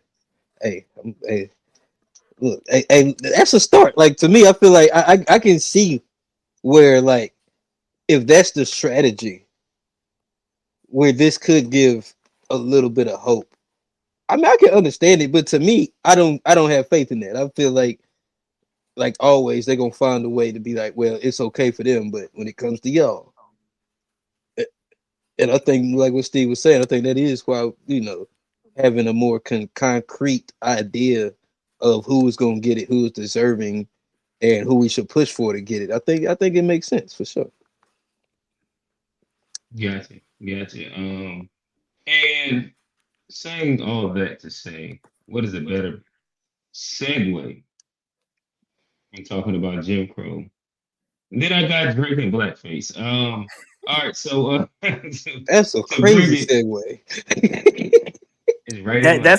that's a great segue. Actually, that's great. That's grade A, man. Um, so yeah, as we speak about cultural reparations and Drake's impact on said culture, that does tend to be a one of those things that he struggled to stay away, and oftentimes it comes into uh, I don't know, like it just pushes to highlight what a lot of people look at as his performative identity and how he often changes who he is depending on what space he's in. Like when you hear him talk about the trophies beat and talk about getting the shorty low sample and hear him speak to who's in the room, it's like that sounds weird. Or when he's dropping the Versace verse and he's in the studio, it's like, it's something weird about this thing that's happening right here. But then you also hear him talk with all his like the mob ties guys from the six. I don't know what they call themselves. Um, Tutu. inside that like I said, that Toronto slang, and they talk about how they really, they wasn't child stars. They grew up really about it, and it's like such a weird little thing that happens as he switches. So yeah, I don't know. I'll toss it out. What is your thoughts on that? The authenticity and the performative identity. I mean, I think code switching is something all black people do. Like, so I mean, I think people play a little bit too much into it because, like, as somebody who comes from like a suburban background and stuff, I kind of feel a little. I feel sympathy for him a little bit because it's like almost like the Carlton Banks. It's like it's like he ain't black enough, but I don't think you have to like do anything to be black. You are or you're not. And I think he comes from a different background than most of us, so he does things a little different. But I think it's a little unfair when people call him out on some of the performative stuff because we all code switch. Like, we've all gone to a job and talked like that, like them white folks want us to. We all come back home and loosen it up a little bit. Uh, so to me, I feel like it's a little unfair. I think he doesn't help himself because of like we've talked about some of the corny stuff. I don't think he does himself too many favors, but I think we do play on it a little too hard. He's a mixed guy. He's as black as he can be, and I don't think he's shown love to his Memphis ties. Fat Boy said he been around there, so I don't necessarily think that he's too inauthentic. I think he just come from a different background. We got the family reunion pictures to prove it, man. Right. Yeah, Johnny sounds crazy to me. Well, yeah, it's not on TV. I don't think that when you wore blackface and you thought that, like, would you wear blackface? No, I wouldn't, but I'm from the South, so I understand that a So, so lot how, more. so, Like so he's how from would, Canada. Like I mean I'm not saying that like I'm the biggest fan of him, but I feel like as a fluent black kid, I feel like he is gonna be different than most of the black people from America because he comes from a different background than us. And I don't think we bring that into too much consideration when we talk about him being inauthentic or even This the is running. where I can't really shoot him bail on that. On that is that his dad is from Memphis and his family, and he would visit quote unquote his family in Memphis, and he say he got country cousins and shit. So in theory, like he, yeah, he's half Jewish and born and raised in Toronto or wherever the fuck he was, but he's got roots in the thing that he's making reference to. So there's really not an excuse for him on that one, in my opinion, because if you didn't know that was an issue, that's a problem. And if you're trying to defend it, is a problem. There's really no really no reason for him to be wearing blackface and doing that. Like it's just, why would you do that? And I forgot, I definitely did forget about the blackface, but I'm talking about especially more the Kendrick allegation. The blackface is unexcusable. I can't really, Yeah, but I also think that like that whole code switching, I think I don't know. This is my POV, is that be authentically whoever you are. And yeah, I mean, of course, like maybe you don't use certain words inside certain spaces.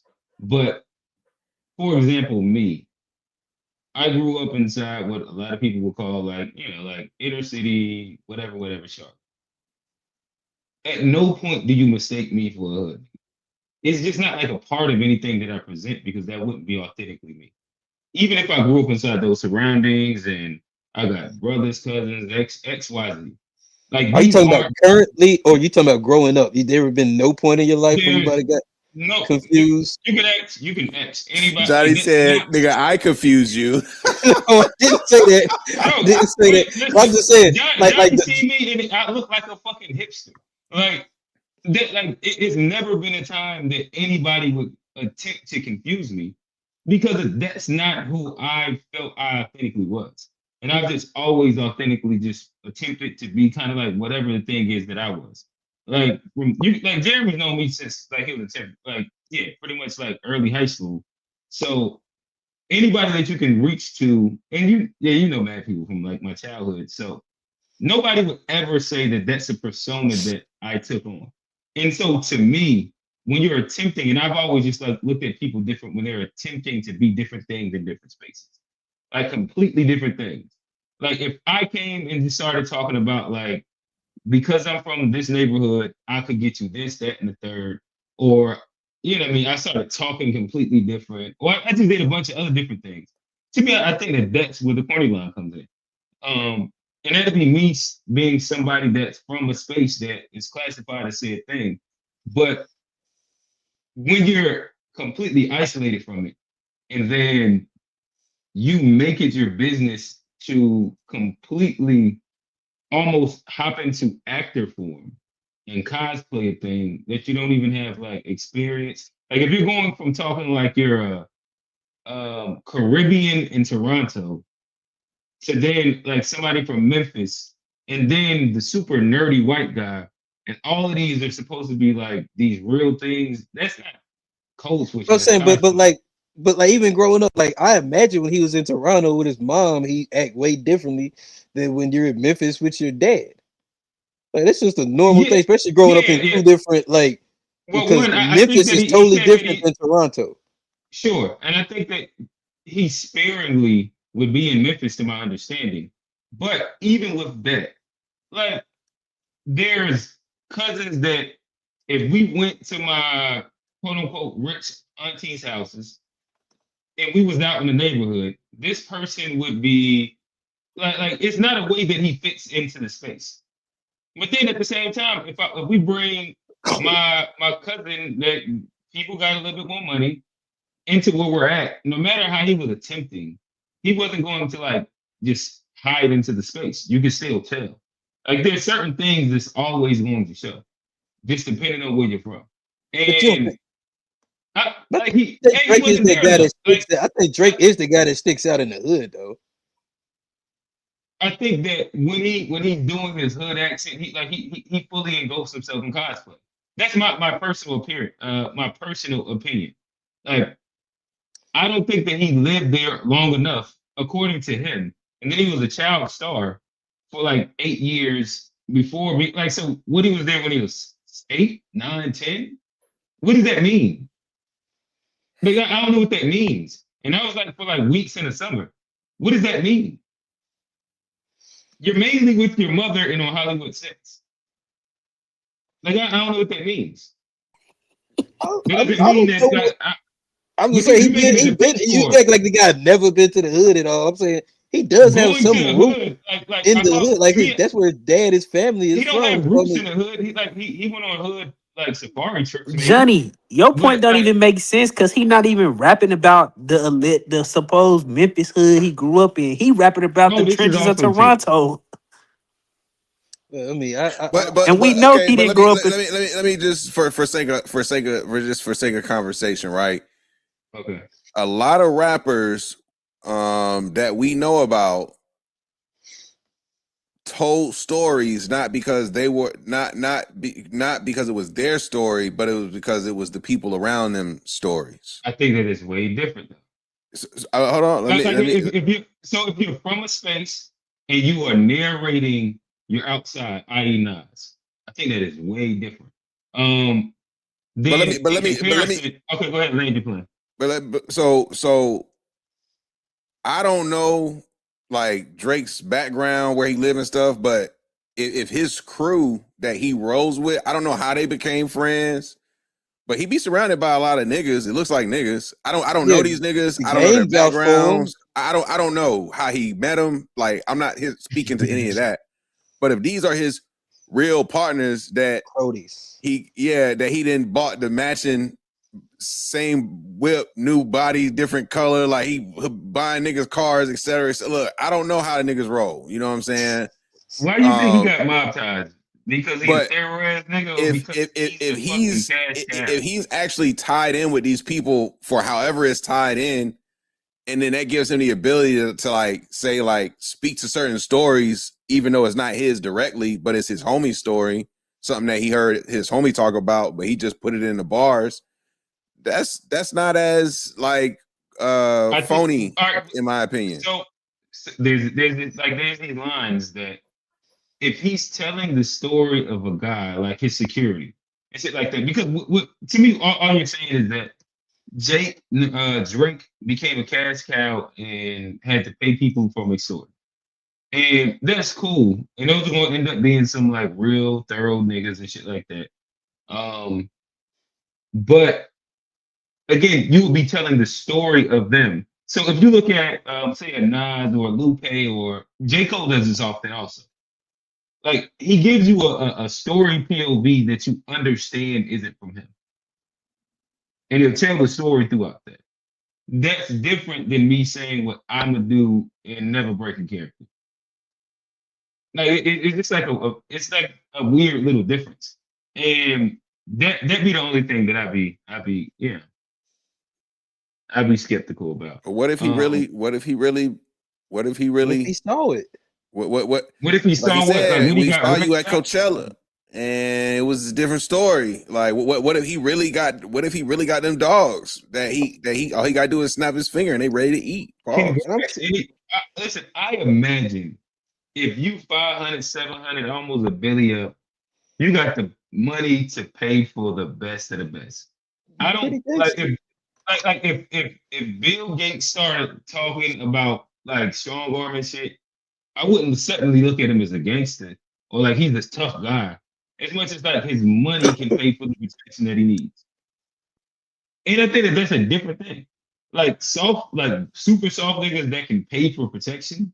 I'm sure y'all be seeing a little Caucasian kid that like he go out and troll people, but then he got like the big like two big ass black security guards, and he'll do some dumb shit, then he'll run behind them. And the people can't really do shit because of and like to me, that's what a lot of this shit ends up looking like and feeling like. It's hard for me to look at that as authentic, genuine, and it'd be my favorite shit to listen to. But I mean, like are we judging music based on authenticity? Because there's a lot of that's one of my markers personally. because there's a That's lot of why when rappers J. that Cole, don't necessarily are the most Most are not rapping. are not authentic, and Most, like yeah. and some of the most authentic and people then, aren't even the best artists. So like if we're judging like You know, Future but don't then do I, drugs. authenticity, Future don't do yeah, drugs, but he rap but no, about drugs. Is he but authentic? here's the thing, like, all right, my bad. So if we're having a conversation about like our personal preferences, because of I don't know if my personal preferences matter to the world, and this is why Drake is huge, right? But if I speak my personal preferences, authenticity sometimes overweighs talent. And so this is why I was a J. Cole, like big J. Cole fan, and like this recent press run has left me inside a weird space because I at least thought that he believed the things that he talked about. But then I'm a Gucci fan because I know this nigga's about as ignorant as he can be. Boosie, like everything that he rap about, like there's a but feeling. I love Kodak.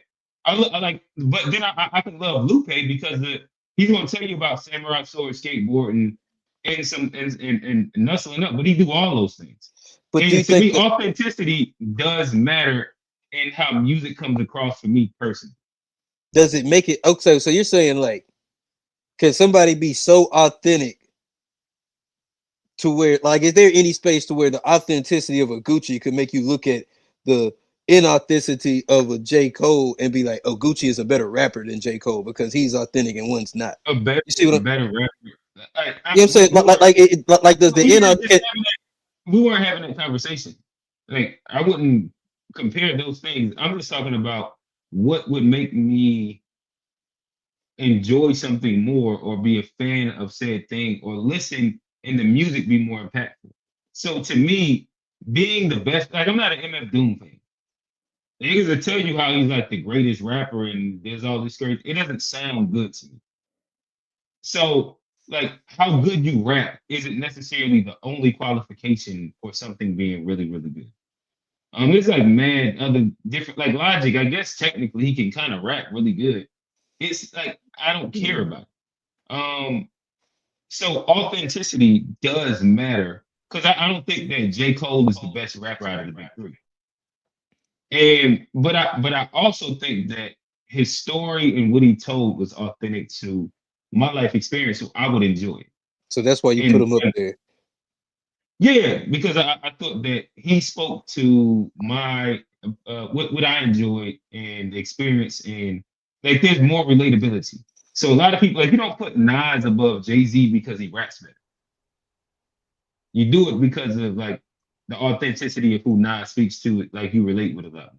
Like Jay-Z is a better rapper in a technical sense. And that's kind of my voice. Some people wouldn't agree to that.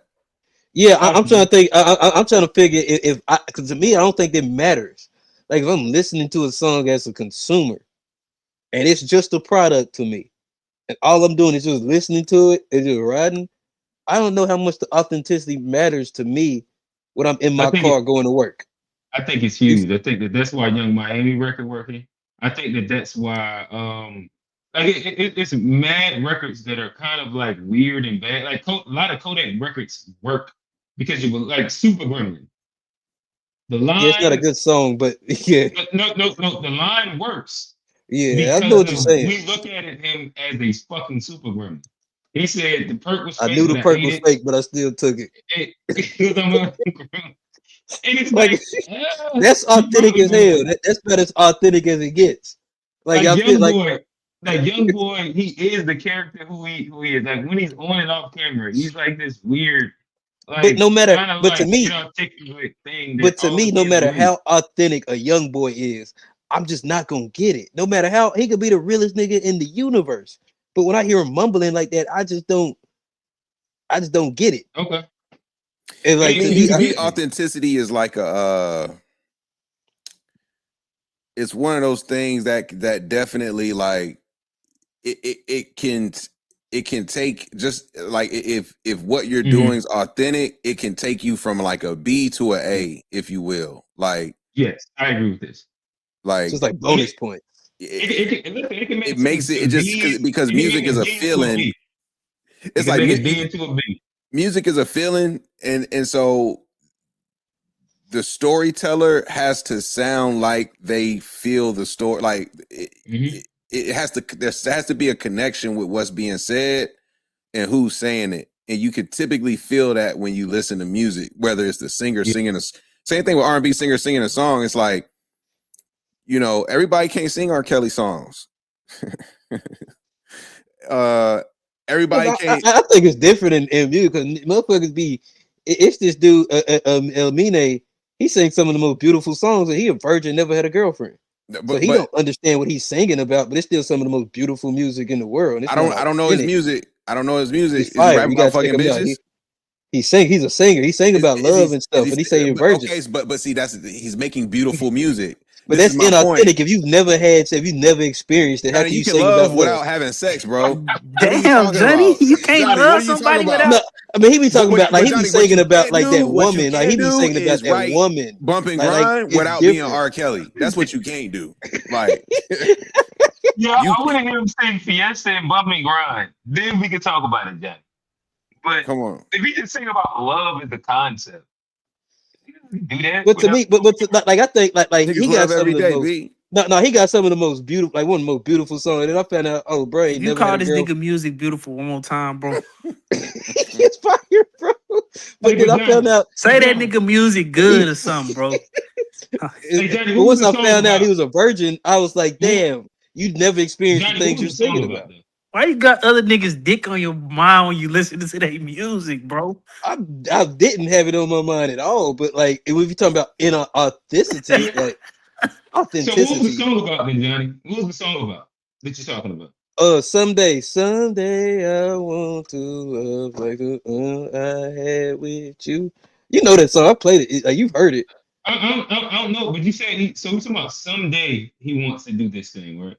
This nigga yearning like the love I've had with you, but if you've never been in love, like you know. But to me, you can be in love. Like, so what are you talking about, though? Johnny. You can be in love without having sex. He said he never had a girlfriend. He's a mother. Like he just haven't been in a relationship. Like he's like away from all of that. At least from what I heard on him. But that doesn't mean you don't find what people attractive. That doesn't mean that you don't have crushes. That don't mean you don't have like ideas about falling in love. You know, that doesn't mean you have desires about wanting to love. Like love is not subject to physical relationships, if you will. Like love is often actually an idea because it's fantasized. It's promoted in movies and things like that. Like so it's like this. I mean, also, it's also so this is also where I say like you got like pop music, like an Olivia Dean, for example. Like great song, great music. But the way she delivers the words with that what's the one with her talking about but I guess the point I was making is authenticity seems to only matter. Hey, ban these niggas from singing on the drive, man. Ban these two niggas from singing. Y'all be fucking shit up, bro. People shit up, man. I would never listen to these people if I was listening to y'all explain their songs, bro. Nigga, Olivia Dean? The way you present this song, I wouldn't listen to it. But y'all know that the man I need shit, Olivia Dean? Yeah, the man I need fire. And that one about on the couch. I like that one too. But the way she sing that song, when I hear it, it's like, yeah, like. But authenticity don't matter though. It's just a beautiful song. But this is what I'm saying about taking. But this is where it's like, if you can connect to the song that you're delivering, it comes off different. Like when you're saying the word, it's similar to acting. If you're saying the words but you don't feel the character, it comes off a way on screen. As a vocal artist, when you're saying the words but you don't feel those words, it sounds different. It just sounds different. I guess. But that's why that's why I say I'll give Drake credit because he's just a good performer.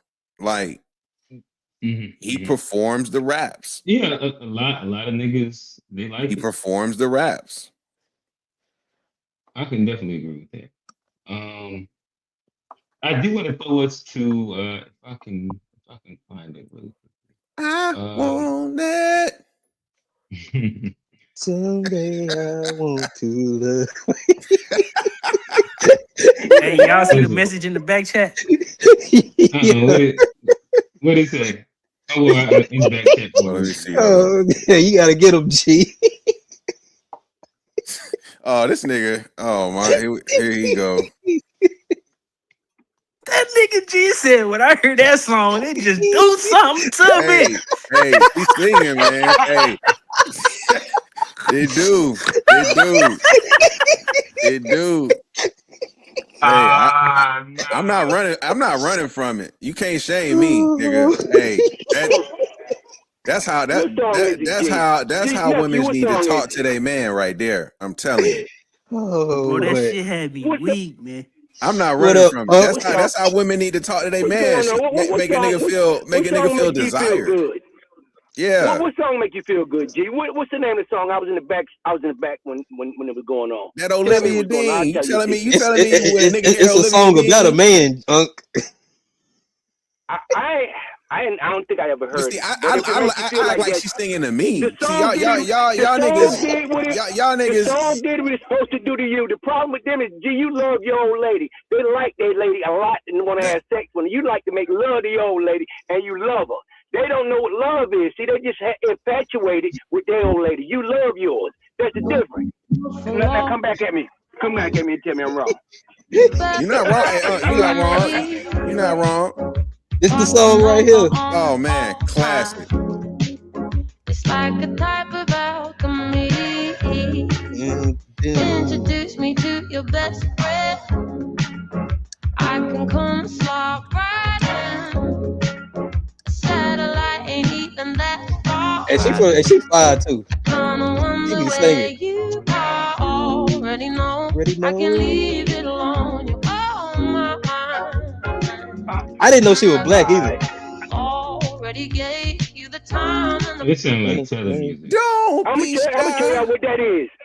I did not know she was black. No. That's what happened when you get real high, right? And you got them melting to your old lady when you fucking her. When you fuck your lady listening to shit like that, boy, you got them feel like y'all done melted together and became one. That's that type of shit. That's what that is. That smoke real good. Smoke real good. Lay up in it, ain't that straight? You lay all the way up in it. You gonna lay all the way up in it, boy. Like whatever genre that is, you don't like it.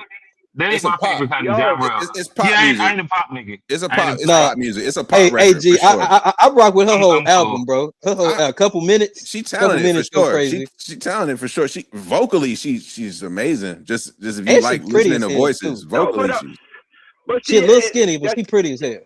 Where's she from? Y'all got. She from UK. Yeah, she I knew it. I ain't rolling. Listen, I actually do roll with some UK singers. Nah, Q is anti-black British. Q anti-black British. Rappers, yeah, I don't listen to none of that shit. Hey, we got a super chat. That nigga ABB. That shit, man. Nobody. Shout out to Johnny. I'm gonna let you pronounce his name. Bagel Vasquez. Oh, is that what he played off of? Bagel Vasquez. Okay. Do you think a good stage presence and audience connection can save a performer who isn't? Yes, definitely. Who isn't the most musically talented? Hell yeah, Soulja Boy. Damn yeah. Because Jay-Z cannot perform. Jay-Z is one of the laziest shows you ever seen in your life. But Jay-Z ain't a better rapper than Nas either, because Nas sound good from day one. Jay-Z went from to what and then he stole from Big L and stole Big L style, and then he stole so many lyrics from him saying he paying homage to people. You ain't paying no homage, you stealing people's lyrics. So he is not a better rapper than Nas. I don't even consider him an MC. I consider him a writer, but not an MC, since he stole so much on a lot of his popular music. That's my opinion on it. He's a writer. He's a writer, but he's not an MC. He only bigging up his brother, bigging up his borough. Come on, he's big enough to do it. He's that thorough. One thing I would say is that growing up in my household, and obviously around hold on, Growing up in my household and obviously around Jay-Z, they just don't rock with him. I don't know. It's something about there is a Jersey contingent. guys. There is a The contingent. Jersey guys, they do not of that age group. Like my dad and mom, even though like they're not like specifically. What is it, like 10 years? It's like 10, 15 years. We know where Jay-Z came from, and we watched the progression of him turning into that. It's not him. That's not authentic who he is. That's not even his authentic rap voice that he uses. He found that. It's about like Tupac. Tupac took 3 albums to find his rap voice. Jay-Z took then 10 years to find his. So that's the reason why we don't rock with him. Because the nigga had to find out who the fuck he was. It was like his first album is a classic album. Yeah, he found it by Big Pimpin'. Hold up. But listen, what I'm saying. That's not his first album. That's his first when I started listening album. That's his first commercial album. So his first commercial album was a classic. I go back to it today. But I understand. Listen, there's nothing that it is a classic. I love it, but I'm just saying he's not an MC. He's a writer. He's a writer, but an MC he's not. He's not an MC. He's what makes an MC? So I understand what makes an MC. MC is somebody. If an MC, all y'all rap, right? Yep. If you take stealing stuff from Johnny, you stole stuff from Q in your raps, you stole half your shit from Steve, then goddamn stole a whole song, turning yours, didn't say thank you to the man for it. That was everybody knew that 99 Problems Ice-T song when he first came out with it. Never said thank you to the man for the damn song. Man, So get the hell out of here, man. Wait, you telling me hip hop is not built off of sampling records? Sampling records, but not sampling people's whole songs and have their verses and shit like that. Drake did the same thing. That's why he's not an MC. He done did the same shit. He's a good rapper. They're good rappers, but they're not MCs. Has Jay-Z taken a line here? There, I don't think Jay-Z's ever taken a whole half of anything. Pause. He took a whole damn song, 99 Problems. That's we're going to have to go and play this. We're going to have to play Ice-T's 99 Problems. All I know is Ice Cube had a good day and didn't have to use his AK. I'm telling you, 99 Problems was Ice-T song. No, we talking about like he took a concept or hook or all the words. Like hip hop is fundamentally about sampling other people's work. J. Cole just sampled an idea. No MC gonna sit there and unless you just, you know what I'm saying? I know I went down to Miami, got my nigga from 2 Live, Brother Marquise in the house. Yeah, I'm the motherfucking nigga. Yeah, we gonna answer the question about girl problems. All these niggas is having girl problems, Mark. Come, tell them, man. Tell them. Let me tell you what time it is. I got a hoe from the east, got a hoe from the west, gotta hold it like to jack it off and rub it in her chest. I got a hoe from the north, a hoe from the south. I hold it like to suck it long and hold it in our mouth. I got a bitch with hair, a bitch with none, a bitch with a knife, a bitch with a gun, a bitch with an ass big as a TV set. And there's a bitch over there. This does not sound like this does not sound anything like 99 Problems. Your son got 99 problems and a bitch ain't one. Here. There you go. He took one line. No, bitch ain't one. He took the hook. Bet you funny, I bet you ain't, I bet you can sing, I bet you can't, I bet you loves fucking on an airplane. Yeah, Jay-Z better. Jay-Z's album. Better. Jay-Z's is better. I mean, one line, I mean. Jay-Z is way better. Come on, Jay-Z. I think you being like, there's a difference between stealing somebody's lyric and then doing your own interpretation. Or making a song better. Of a bar. 2 years before that classic album came out. Listen to the way he rapped. He did not rap the same way. Jay-Z stole that style from Big L.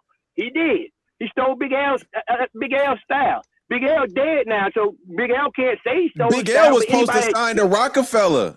That's a fact. Before Big L passed, he was supposed to sign to Rockefeller. Even if he was supposed to sign to Rockefeller, Jay-Z stole the man's style. It didn't make a difference. He stole his style. He did. I don't know if we can say I don't know if we can say stole, because like there's trends and sounds of hip hop of the times and people I agree. And people hey, fellas, before we go any further, we do have a super chat. Shout out to our guy. Bagel Gas Quez. He said, "I'm interested in hearing your opinion on artists who will release covers as part of their albums." I think that this kind of like pushes more closer to like the previous generations where they would release covers on their albums. But to me, I think that with the rap, bars, authenticity, and flow, and maybe like tone a little bit, or is the talent with singing. A lot of like the bigger talent is actually how you interpolate whatever is being said and being sung, and like the own soul that you put into it. So you can do a cover of a record, but you can put your own stank on it and Gotta your own flip that personality joint. on it. Whitney And Houston I biggest think song that, is a cover. Whitney yeah, Houston that's biggest R&B, song is a R&B is cover. different. R&B is different. R&B Oh is yeah, different. it's a lot of those Bruh. A lot of We talking Luther's about biggest MCs. songs are covers. When it come to rap, yeah, it's a different conversation. We R&B But is talking yeah. rappers about is not MCs. covering. They doing interpolations of another song and Man, then making a better version of Well, said song. man, TV let's just Trippin' call it what it is is. as old as day. It's This is stealing. why hip hop. This is why hip hop is not a real genre. It's a theft, right? And that's why Oh, tethers. That's why tethers do so sound well. old as hell. Man. No, hip Come on, bro. hop. Hip hop. That's a genre. It's a theft Hip hop genre. ain't So, and deep, this is man. why It's tethers. not a theft We got genre. to stop it. This is By that tethers notion, no onto genre it. is a real. But no R&B can't be a real genre. Rock and roll ain't a real genre. Yeah, like Exactly. if you hold it up to that same scrutiny, none of that makes sense. No, see, Jazz- none of y'all jazz don't, isn't none a of real y'all don't know genre. music really. We had this conversation a long time How? ago. You guys How don't know we? music. How don't we know music? How? Tell us, old man, since you know every damn Because thing. you Tell need us to how you know, know how we in know order to music. create Tell music, us. you need to know. You need Unk to know. off, unk off, unk off. Tell us. It's the No, uncle. Tell us. me and Unk had this conversation before. Like, in order to No, know you music, didn't. You said that hip hop didn't have anything to do with have its own sound bars and genre of music, anything like this. And I told you that sound crazy. You said because they didn't use instruments, and I told you that what the hell was the turntable? Turntable became a new instrument with a new This is sound, also with a very whole true. new sound. So that's the truth. On top of that, that's what I said. Now, how the hell? Where we going? Where we going at now? I remember. So, I got good memory. Yeah, and I said a turntable. I said if you consider that to be the case, that's not the case. A turntable is not an instrument. Why is it an instrument? Instrument is anything that makes a sound for the music. So two spoons together can't let be me an ask you instrument. a couple questions really quickly. Old man, do you look at R&B as a real genre? 100% is a different genre. What instruments did they introduce? It's a style of singing. That's So it's a tempo. It's a beats per minute. It's like it's a rhythm. It's a different rhythm of music. So what are you trying? How are you trying to say R&B is not a genre? I'm trying to understand your. Let me talk to him. I told you this before. Rap is a genre. So, old man, hip hop is not. Let's try and stay focused for a second. Hip hop is a culture. I'm very focused. Hip hop is a culture. No, I get that. I'm trying to have a focused conversation, I guess. Okay, go ahead. I'm sorry. All right. So you're saying that R&B is a genre because the singers sing, right? Is that like so? With rap, you said that it's not a genre because there's no instruments. R&B is a style of singing, just like gospel is a different style of singing. Just like when you play gospel with different notes, different keys, different instruments. It doesn't have to be a specific instrument. Same thing with any other genre. Rap is a genre because it's a style of projecting your voice. It's a rhythm. It's a rap. It's a talking. It's poetry, right? Hip hop is not a genre. This is why people get confused. Like hip hop is a culture. My bad. So are you doing like a semantic thing where you're separating? I'm doing what's real. So are you separating what a lot of times people use hip hop and rap interchangeably, but you're specifying hip hop as the culture that is b-boying and DJing and graffiti and on the African Bombada shit. And then you're saying that that's not a genre, but the actual art form that we're speaking about, if we're not using semantics, which some people interchangeably use rap and hip hop together, but speaking about the art form that is rap and everything that encompasses that, i.e., the production, the artist, and well, I said production and the engineer, I guess you would say, and the DJ. You're saying that is an actual genre, right? So the genre is rap. The music genre is rap. Hip hop is a culture. No, listen, let me finish. R&B, does it have a culture? Gospel, does it have a culture? Country, does it have a culture? Yes, it do. Gospel don't have no culture when it comes from religion. And that's the religion. That comes from religion. That's the culture. Hey, I love how you interrupt. All genres have a culture that's attached to it. All genres have cultures that have dances to it and the style of dress and everything that like hip hop has. But the genre of music, when we talking about music creation, is rap, R&B, gospel. These are different things. This is why I hate when people like, oh, hip hop is a genre. No, it's not. But oh man, we're talking about rap. We that's a semantic argument. Nobody not gonna argue that. We talking about rap. Do you think rap is a genre? That's what I said. Then you don't disagree with nobody up here. Then you don't disagree with nobody up here. Agreeing. That's what I'm saying. You just being old, bro. No, you don't disagree. Yeah, you don't disagree. You keep referring. No, this is the problem. Comprehension, because when you confuse people, when you say call hip hop a genre, then they think it's actually a music genre and it's not. So when we're talking about people stealing lyrics or the Grammys have a hip hop category, by the way. Just popularity. But I'm just saying, just because you don't believe it, don't mean it's like it's acknowledged as a genre. Whether you want to agree with it or not, it has its place as an acknowledgement. There's a rap category, a hip hop. They're often used interchangeably. Like anybody who makes music knows that it's not the real genre of music, right? It's rap. But LA Cool J went into and Ice Cube went into Rock and Roll Hall of Fame as rap artist. That's the genre of music, guys. There's no confusion. Yeah. But when people speak as there is mad confusion, and even if you use the metrics in which you're saying the Rock and Roll Hall of Fame, we're looking at again awards, record. Like there's hip hop categories. There's hip hop producers. Like these are things that if we're using those same, but if we're using the same metrics that you're using, like these are things that they don't say rap producer. If you go into the hip Rock and Roll Hall of Fame, I'll have to look it up actually. Like I'm pretty sure they say hip hop producer. If we stay on topic and let me finish a sentence, if you stay on top and let me finish a sentence, what Jay-Z is doing as a rapper, taking people's lyrics, is what every genre and everybody covers or takes from everybody's stuff. So what we're talking about as a rapper, him stealing Ice-T's lyric or somebody else's lyric, that's what everybody has done in every genre. And rap is the genre. Hip hop is not a genre. So all right, so you went and you. I could never finish my statement because y'all interrupt every half statement I say. That's the problem. I got you. You threw a semantic in there to make us lose like 10 minutes. All I'm doing, I came in to correct y'all. So musically, if we talk about music, rap is the music. So here's how I would break it down, because what is true is this is like arguing between a rectangle and a square. What is true is that hip hop is in fact its own genre that includes multiple different things that fall underneath hip hop.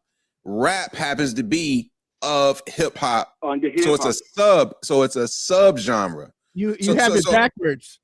No. Rap is the main genre. Hip hop is. Think about it. No, hip hop is no. Hip hop is the broader culture. Hip hop includes DJing, breakdancing, graffiti. Genre and culture are different. You're confusing it again. But you can't put the culture inside the genre. But hip hop also has a certain sound and aesthetic.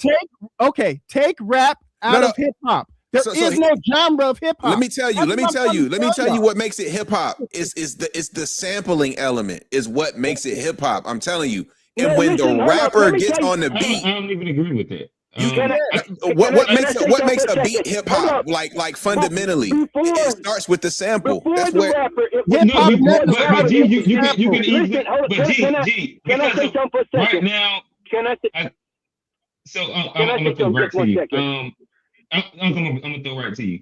But G, only place where I fundamentally disagree with you would be, you can make hip hop production without a sample. You can. Sounds that exists, and that's where. But that's not what was happening at the beginning, foundationally. Oh, of course, yeah. But to me, like, we're talking in modern times still. Like, everything has its evolution, and I think that hip hop is the overall culture, and within that culture, you have rap.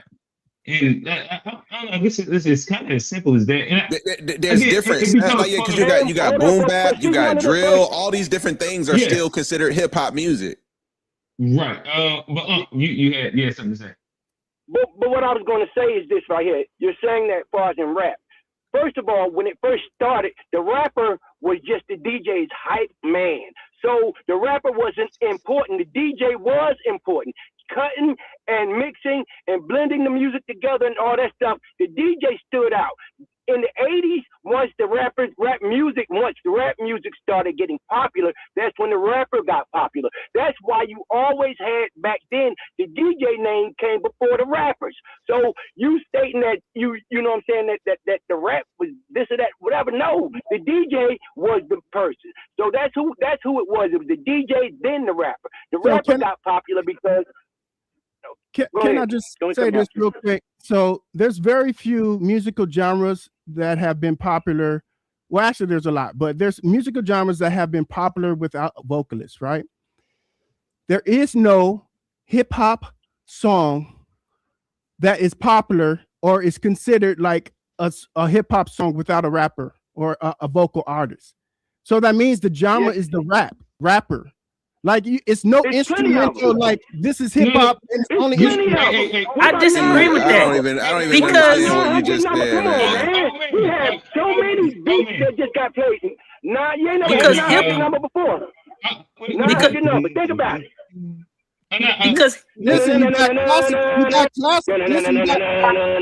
Yeah, I'm just saying. Listen, you got classical music. You got all the genres that don't require anyone to sing. And they're still their genres. That doesn't exist for hip hop or so-called rap. This don't even make sense. It does. It makes all the sense. Album, it was a whole song with no rapping on it called Chinese Arithmetics, and that was just Eric B mixing music and cutting up music, and it was a good song. It's been like that forever. I don't know what you're talking about. Wait. Did the song have lyrics on it and people singing? No lyrics at all. No lyrics. No lyrics at all. 900 number. No lyrics at all. Everybody in here know 900 number. So it's just a dance track. It's music. You can dance to it if you want to. Dance track. That wouldn't make it hip hop. It's not a dance track. It's DJ mixing music. So it's a DJ mixing music. Why is it a dance track? Hip hop is a type of dance, by the way. Like, they created a whole genre of dance called hip hop. That's what I'm saying. What about breakdancing? Where do you think breakdancing came from? Breakdancing came from break. That shit an Olympic sport, nigga. No. Hey, that's false, man. The name breakdancing came through hip hop. People have been doing those breakdancing moves way before hip hop was ever thought of. You crazy? But I think crazy. Yeah, for what? What are you talking about? You what you smoking tonight, bro? Hey, you want me to put up the footage? You want me to put up the footage? Pull up somebody doing a back spin in the 60s. Pull it up. Or the 50s, 40s. Pull it up. From my understanding of hip hop, yeah, it's a culture. But from a musical standpoint, when people are talking about hip hop and what makes something hip hop, is because it is taking previous, whether it's R&B, gospel, that's what I'm saying, the sample, whatever the case may be. Samples, a part of that sound is pulling from previous sound. Like, that's what makes the sound distinct. Is it's pulling directly from somewhere. It's pulling directly from music historically that black, whether it's disco, whether it's rock and roll samples, whatever the case may be. All of that's black music, and then they turned it into hip hop. Like I just don't get what from break beats. Break beats. Right, That's the where break it beat. came from. Exactly. Break beats. Yeah. And that's But where the break break dancing beat came is from. the If genre. any man can show me a 1940 motherfucker back spinning, I want to see this shit. Let me see it. Let me see it, nigga. My bad, Let me see it. Nigga. Hey, I want to give you the perfect example. Hey, a break beat is not a genre. It's being taken from a genre. Whatever that record, the genre of that record that break beat came from, and I not want to see the genre. 1940 break dancing. Yeah, but when you take a R&B sample and add an 808 on that motherfucker, it's not R&B no more. It's something different. Right. You didn't That's put a them classic drums on breakbeat. there. Like they added That's a something breakbeat. different to previous versions of black music. They All of added my ops. Play 900 number. Play 900 number. I don't think he know. I don't think he know what 900 number is. Play 900 So number. you realize And- that, like, you realize before hip hop, so-called hip hop, people were breakdancing to Yeah. funk music. Amy, So now it's funk What? music hip hop. When was people breakdancing to funk music? Funk didn't come out to the 70s and 73 is when hip hop started. So how can you What say do you think the break beats were? The break beats were funk music. Funk came out in the late 60s, early 70s. Wasn't nobody back spinning in the 60s. Well, y'all having a Nobody. crazy The unk break, off right the now. break Yeah. music Yeah. was Hit it with the funk 73. music. Niggas wasn't even That alive. boy. motherfucker said, let's take it back to 77. 73. Hey, Folks said, He I said was when just it get was started, nigga.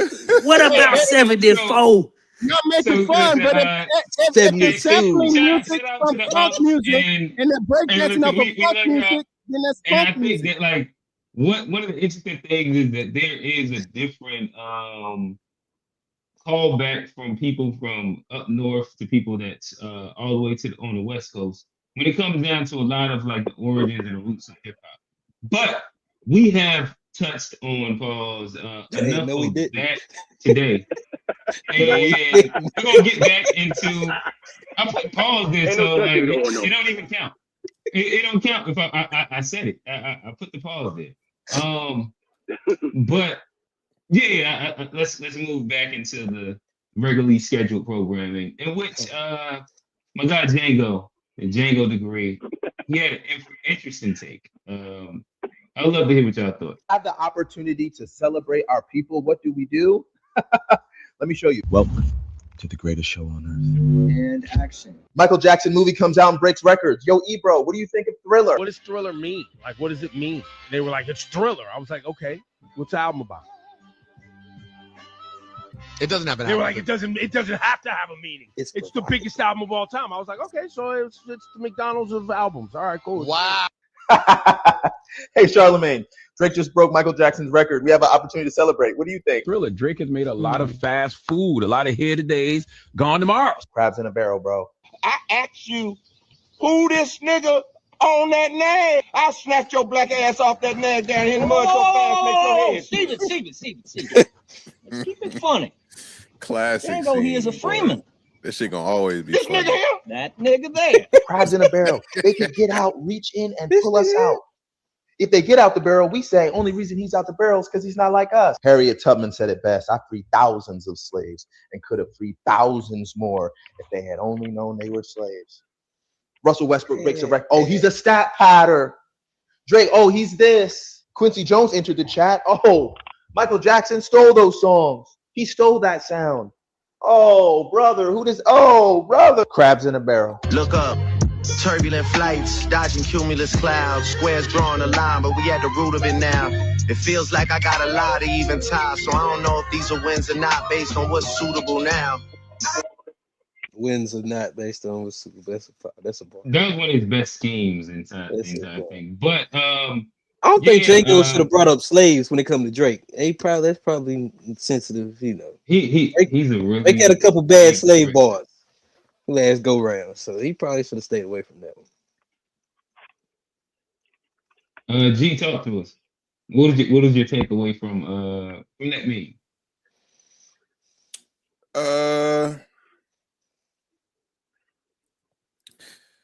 I mean,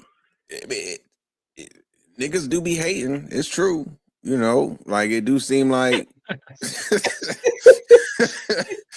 niggas Hey, be I got hating, that man. video for Unc. Okay. Got you. Send it, please. I want to see this. I want to see this shit, nigga. Back spinning. What did he call this shit? This nigga tap dancing. No, that nigga shucking jiving. That's break dancing right there. That's break dancing. That's not break dancing. Okay. It's going kind of choppy, so I can't see Yeah, it. it's choppy. And I said, hey, oh man, send it to me, and I will play it. This is going frame by frame. Oh, okay. I'll put the link in the chat. Yeah, because my I want to see internet this. kind of slow today. Okay. If I yeah, send it to me. Hey, old man, if I see them, if I see him back spinning or something like that, I stand corrected on that one. Yeah.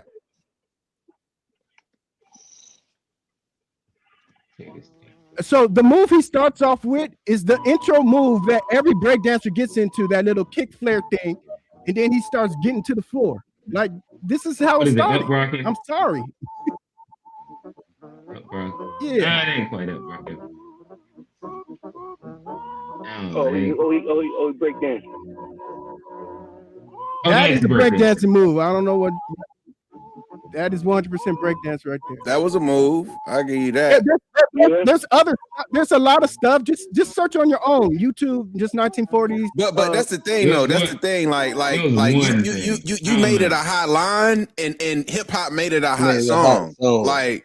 No, I'm just you saying, pointing to a like, move. Breakdancing is more than just what you just showed there. It's an Olympic sport, my nigga. A lot more. Yeah. Okay, we all know this, but what I'm doing is showing you the progression. Like, hip hop didn't start in 1975. Hip hop was a progression. Like people act like I think that's what I kind of said. Everything is a progression, but when did it amalgamate? That line again. Hip hop is an amalgamation of all previous Black art forms. Everything is a progression. No matter what. But when did it amalgamate? It amalgamated and it becomes some. It's a. I don't know what you would call that in music, but if we was talking, the year that it got popular was 79. When what you call them came out with hip hop. You know what I'm talking about? When that was 79. Hippity hop. Sugar Hill Gang. Yeah. I mean. Oh man! When they came out, because all those groups was up under that same label back then. That was the label to be up under. Was, you know what I'm saying? Sugar Hill was the first rap label, really. You know so it was. That's about when it got there. But once they can you agree that? Can you agree that hip hop dancing is not just breakdancing? Like, we stopped breakdancing and we started doing our Running Man and all that stuff, and that became hip hop dancing. So you can't say one style of dance. This is culture. This is the hip hop culture, because actually most of breakdancing is done and has been done with funk music, faster paced music, because they need faster paced music to get to the ground. Like, man, but this kind of goes. When we talk about genre, we have to stick with music. But this kind of go against your point, because funk is a genre that's an amalgamation of gospel, jazz, R&B. But you saying that's a genre, but hip hop not. But breakdancing, funk is not a funk is not. Listen. If you're gonna claim breakdancing as hip hop's culture, then you gotta claim breakdancing as funk's culture, because that's where it started. But that's cool. Oh man, no denying. Yo, oh man, you just on some old shit today, yeah, bro. You just want to argue. You really on some old shit today, man. The problem is people are so caught up in the hip hop genre because they hate to say rap. If the industry hated calling stuff rap. Because it's rap. It's rap, but it's also hip hop. Rap is a part of hip hop. When we talk about hip hop, we talking about y'all keep interrupting every single thing. Once again, I'll just keep it simple. Rap is the music genre. Hip hop is a culture. It is not a genre. The only reason they go with the term hip hop is because it made it softer, it made it popular, it made it less urban, so other people can get into it and make it catchy because the traditional people of all the other genres hate rap. They thought it was just ghetto. It was a lesser form of music, and nobody wanted it. So hip hop that's just branding. That's just the branding to market it, to brand it to the world. The shit is rap genre. Okay, we all agree with that. I agree with that. I will agree with that. It's part. It is the genre from the culture of hip hop. That's the music. That's the music part of it. Okay, you're right. It's just a Absolutely subgenre. right, man. Yeah. You said it's a subgenre. Yeah, it's a subgenre of the culture. Rap is a subgenre of hip hop. Of hip hop culture, Yeah. you can say that, but not of hip hop genre. It can't be a subgenre of hip hop genre. It's just a big semantic fest. All right. You're right. You're right, old man. You're right. Like it's not even like a real disagreement. It's just like using certain words to describe certain things. No, because hip hop is not a genre. Bebop is a genre. Hip hop is not a genre. Rap is the genre. Like, listen, oh man, listen. That's an argument you can make. I've been in music my whole life since the 3rd grade, guys. Like, you trying to tell me what music is? Hey, like, listen, I know what it is. I went to college for the shit. Oh man, guess what? I done played violin. I done got a drum scholarship in college. Like I played music too. So you like, know doing the thing that like I did music. But what I'm telling you is that you are making an argument that nobody's disagreeing with in concept based. And so we're only having semantical back and forth, but everybody also agrees on the concept of what rap is. And so continually rehashing it, it doesn't necessarily matter because again, like if we understand in concept, some people interchange whether you agree that this term means it or not. They interchange hip hop and rap. But BT got the hip hop awards. But if we also agree with the idea that rap is a subgenre of hip hop culture, and we also all said that, I don't know what else is it really to disagree about outside of like small semantic disagreements, but we all agree on the big fish, all of the big fish points. And that's the point that I'm making. I can agree with that. Rap became a recognized subgenre of hip hop culture, but as long as you understand that rap was here before hip hop was even thought of. People were rapping in songs before hip hop. For me, it's not a point that the genre exists on its own. We already know that. But I don't think Q knows it. He don't want to accept it. No. So again, you're making that's not the argument that's being made. Yeah, it's not an argument that I it's not his argument he making. So it's what he's good. The first rap song that I know that I remember that I can remember that could be one. Oh man, like I don't want to stay in this spot. Like that was us talking. I wasn't even talking right there. No, I'm saying it to both y'all because y'all keep dragging us back to this spot. Listen, if you 45 and up, you're gonna have to get off the live if you're 45 and up. Hey, this the problem. This the problem. The youngsters don't like to learn history. That's all. No, we listen. I actually love history, but this topic is not about rap history. We're going down the Drake chain. We got to turn back focus. And after show we can argue about the foundation of hip hop and get lost there for another 30 minutes. We already did. But no. If we didn't turn, y'all two about to argue about 1973 again, and I get it. But nonetheless, I do think that it's a good time to kind of throw into some more Drake non-music related conversations. Charlemagne has been coined in saying that there's 3 sexualities. There's straight, gay, and Drake.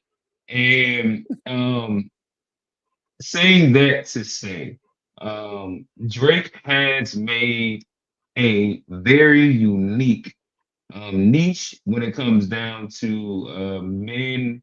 He came right around therapy culture and expressing their feelings as a hip hop artist inside the way that he does.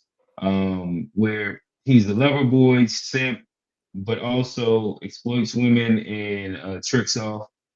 I don't know.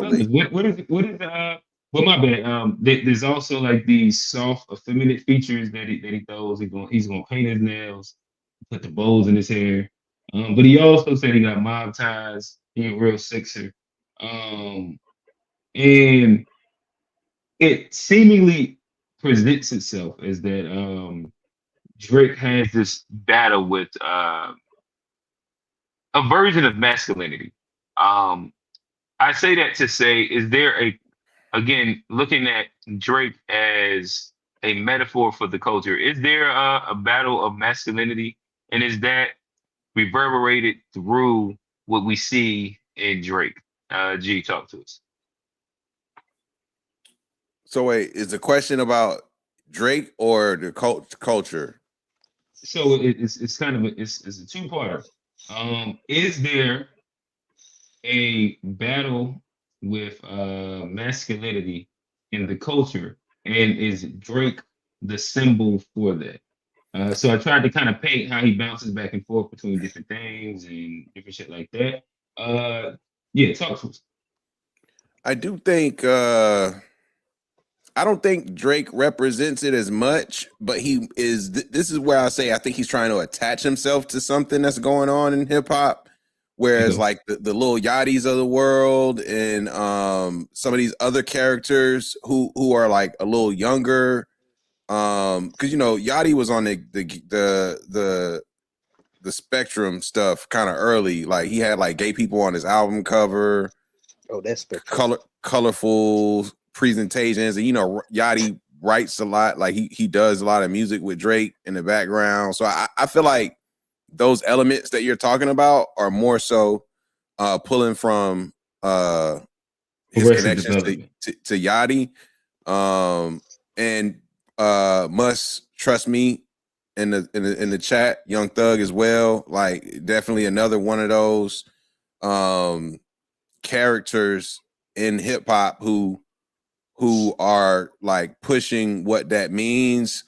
Kid Cudi would be another one in my opinion, who kind of like teeters this line of like because him and Virgil made him like a dress for some kind of thing. He did, I think, Saturday Night Live or something like that. Cudi popped out on a dress that Virgil made for him.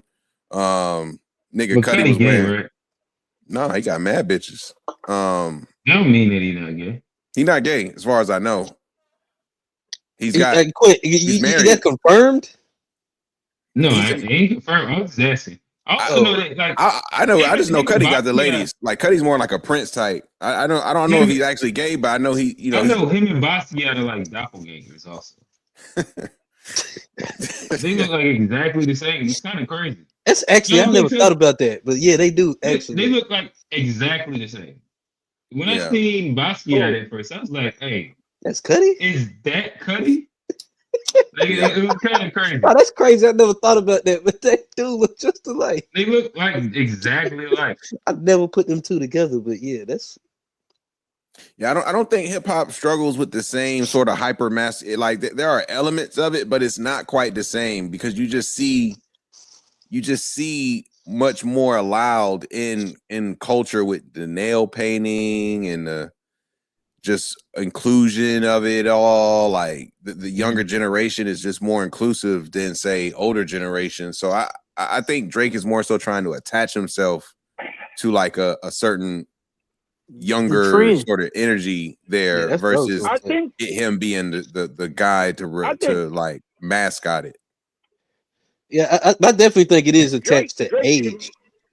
For sure. Even what's that young boy? What's the young boy name? To my Jared McCain. NBA. Yeah. NBA. Jared McCain. NBA young boy do got shit. Got some crazy stuff. Yeah. It's just a different time. The problem is that they're not masculine men, grew up with their mamas, and that's what happens when you're not around men. You act like a woman, and they act like women because most of them grew up around women. Even if they might have had friends that's guys and stuff. They're not masculine. They're just not masculine men. I ain't popping out no dress on. They not. Is he in a car like this? Yo, like, you gonna get arrested, bro. I'm saying they not. Rocket PD don't play. No, I'm like his new character. I fuck with it too. I do fuck with it too, but I just hope you okay. This definition of scaring the hoes right here. You can't be driving around like this. Like you gonna get pulled. Yeah, they gonna call the police. Hey, imagine if Unc pulled up on the Bree show like this, like when Bree was on there. That shit would have been hilarious. The boogeyman. The real boogeyman. Yo, but for real though, I just feel like he's having a identity crisis. It's weird, but I do feel like they don't know what it's like to be a man. So them not knowing what it's like to be a man, they doing their best interpretation of what they think a man is, and it's okay for them to be that way. The problem is that masculinity has been shunned so much that toxic masculinity and all this bullshit, ain't no such thing as that shit if you being a man. I don't never hear nobody say you have toxic femininity, but it's toxic masculinity. What the fuck? What kind of bullshit is that? You know But we do though. We just call them bitches. like oh man, we call them bitches. What are you? They be What are you toxic talking too. about? Yeah, We do got a term for it. Them nagging ass women. They bitches. Yeah, but homeboy said like ASAP Rocky. There's a lot of niggas in hip hop who get away with shit. And even in the NBA, like these high fashion niggas wearing purses and bags and all this type of shit, like the feminine crop tops, bell bottom pants and shit. Like these niggas, everybody want to be Lenny Kravitz. Like, but these gangsters. Hey, hold on. Hey, hold on. Out of control, bro. But like, are we saying these gangster ass like YNs that do that? Is it that they're not masculine, or is it that masculinity has changed for these younger people? Because like some of these kids are like a young thug, a young thug. They could care less about women. Hold on. Like it looks different for them because they live in a totally different like ecosystem that we did. I think like this is older generation. The older generation would have called us soft based on what we got going on. Hey, Johnny, Unc on the mask is a different energy, bro. Unc with the mask is a different type of energy. I can't lie to you. Yes, Johnny, boy, he's over there. Johnny, you just got to call it what it is. This is the new hip hop culture that y'all represent. But it's not just hip hop though. It's all represent. This is what y'all represent. This nigga stupid. Now they said I'm Unc. They called me Unc status. Hey, I ain't even with these young boys no more. They didn't call me. That's you. You claiming it. You got to come with us. That generation after y'all, boy, something wrong with them. Johnny, can I tell that story? When they called you, they said they don't like it. They don't like that. Hey, but hold on, but like you could tell that story, but I still think there is a point where like I think like because like these young boys they will kill you in a dress. I don't think that's like it's masculine in some way because of the. So we gotta stop framing the majority of these young boys as dress wearing. They're just they don't think about it like that. I don't think most of them are killers. Either. But what I'm saying is, there's an intersectionality of that though. So I think the world has changed enough to where there's a more like the baseline has been lowered across the board. But in general, if you hang around like high school kids and you're around them, like I'm in the gym with them all day, all the time. And the niggas show each other pictures of girls. They're parenting like, hey, this is who I'm talking to. The niggas date like 7, 8 different girls inside of a month span. Like they all still trying to chase some box on the weekends over at Camp North End.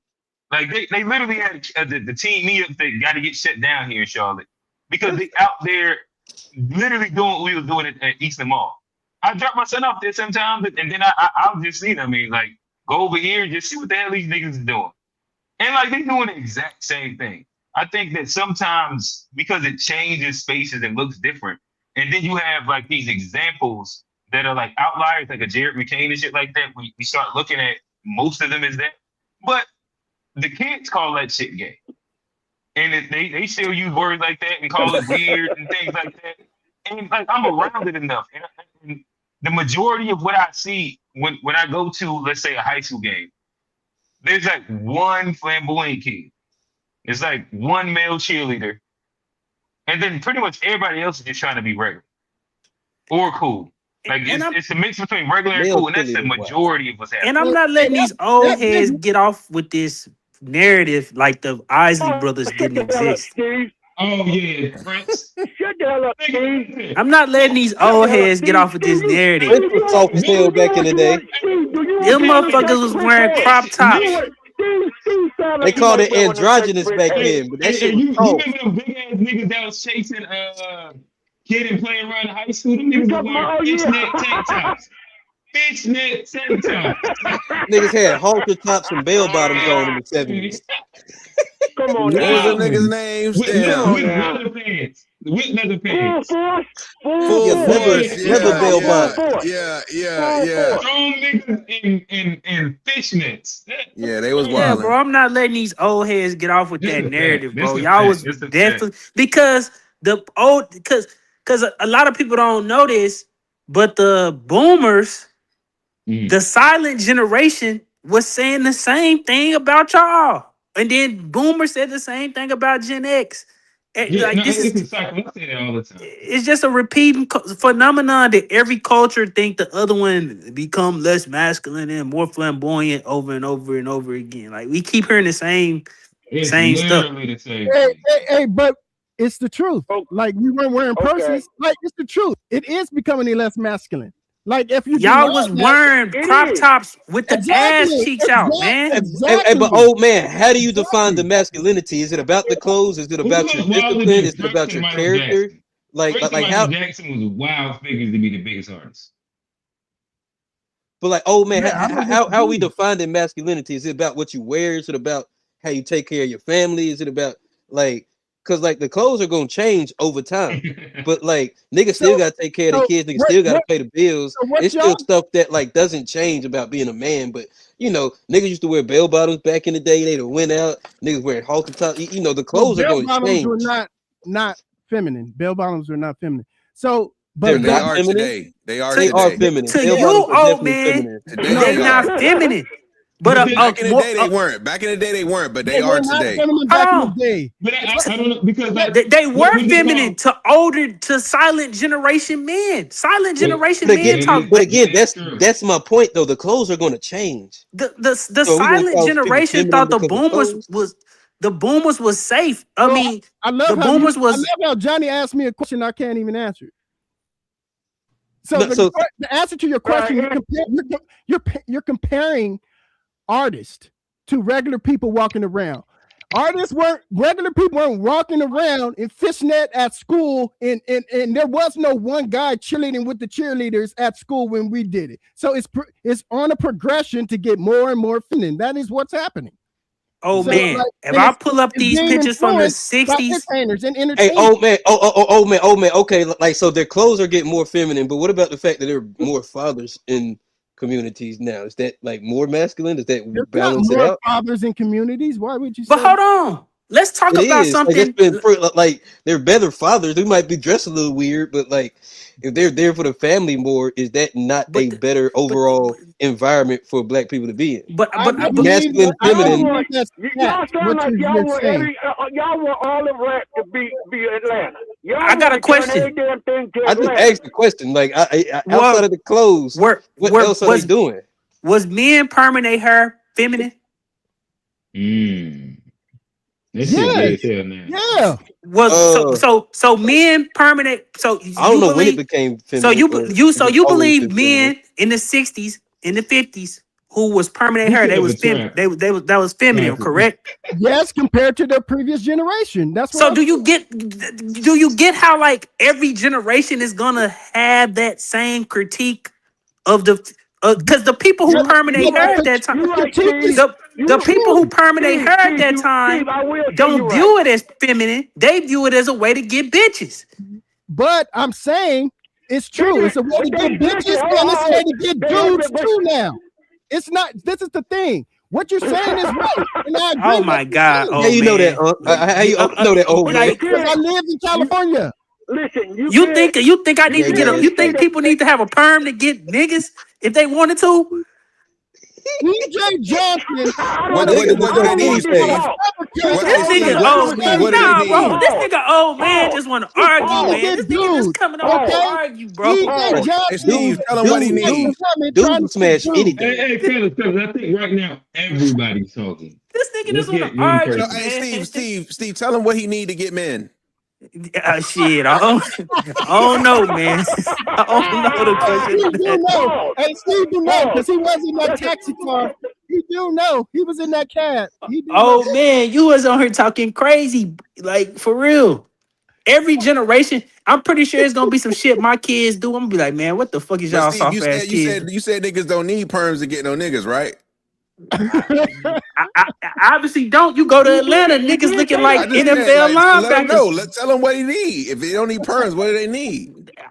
Whatever they go for today. I don't want to know. I don't want to know. Because I think in this day and age, it's so crazy. It's niggas who don't look gay and they gay as all get out. Hey, but Steve, let me just say this. What you're saying is right. Every We generation getting into dangerous territory, Q. We might have to steer the ship. Wait, listen. Every previous generation, not a boat. Every previous generation does think that the next generation is getting more feminine, and they are. So that's why you got. I don't believe that. So sex but changes old man, what are you more basing feminine? that off of? Exactly. It's just it's a. Well, That's another progression. I thought that he's making the point everybody agreed with, right? That every generation, as they get older, thinks that the next generation is gayer. Right? No, but he's saying it's actual quantifiable that you can measure. That I think it's. All right, my bad. Yeah. So y'all difference is from it being a thought and it being a fact. Yes, right. Because we all agree that we think that each generation looks at the kids and say that they're getting softer, right? Yeah, like that's been since like 1920. You go over in Europe and you see how they think that the kids is getting dumber in 1940. There's like but I mad never things. y'all. I ain't think nothing like that about y'all generation. I didn't think like that about y'all generation. I'm not even gonna lie. That would be specific to you. Like I remember being in college and hearing my like teachers and professors speak about how this generation ain't gonna be like the last generation, and then the last generation was like this specific thing, and like it typically has been a cycle. And then I sit around and shout out old head real. Old head real is the poster child for old heads. And he gonna tell you how this generation is some shit every single time. Johnny don't be on it, but Tone be on it too. And like, but it's always just sounds like what I heard my parents say. And typically, when you get about 35, you just start sounding and saying things that your parents said, but it's because you just removed away from what youthful culture is. And youthful culture is like defined as supposing to rebel against whatever the previous authority is or what they think. And like that just is what it is. Yeah. And they need to stop throwing smut on millennials' names. Boomers came up with all this woke shit, not us. Boomers created. They've been wearing perms. They've been wearing Boomers created gender theory and feminism and all of that shit. That's all that woke shit come out of boomers. At Woodstock, that's what it was. I ain't a boomer. But I'm just saying that everything that y'all critiquing is downstream. Everything y'all critiquing is downstream of a generation in which if you would ask people who do you think is more conservative, most people brain would jump to say, oh, it's the boomers. The boomers is way more conservative than the millennials and the Gen Z. When it's the boomers who created all of this stuff. All of the theory. All of the theories around sex, gender, feminism comes up out of the boomer generation during the civil rights movement. People don't want to contend with that reality that boomers came up with this stuff. Hey, fellas, really quickly. We do have what I presume to be a new caller. We're gonna see who it is. Sometimes we have old callers that call in as trolls. I've never seen Jason smoking, but we seen it today.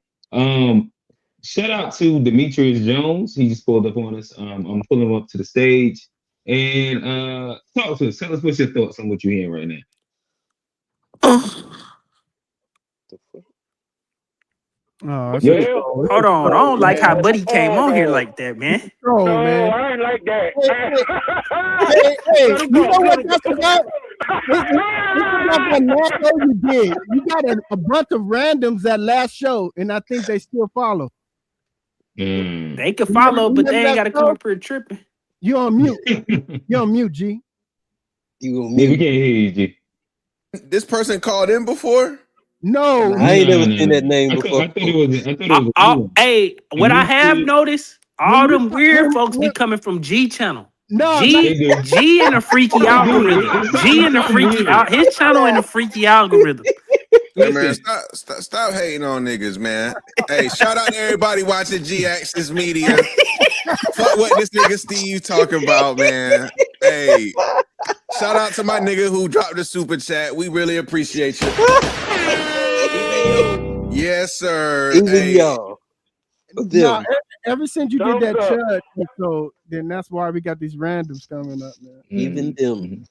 Even them. All right. Let's see.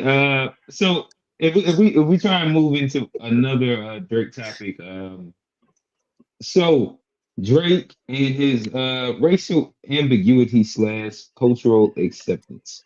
I think that Johnny was speaking to this a little bit earlier when he was saying how code switching.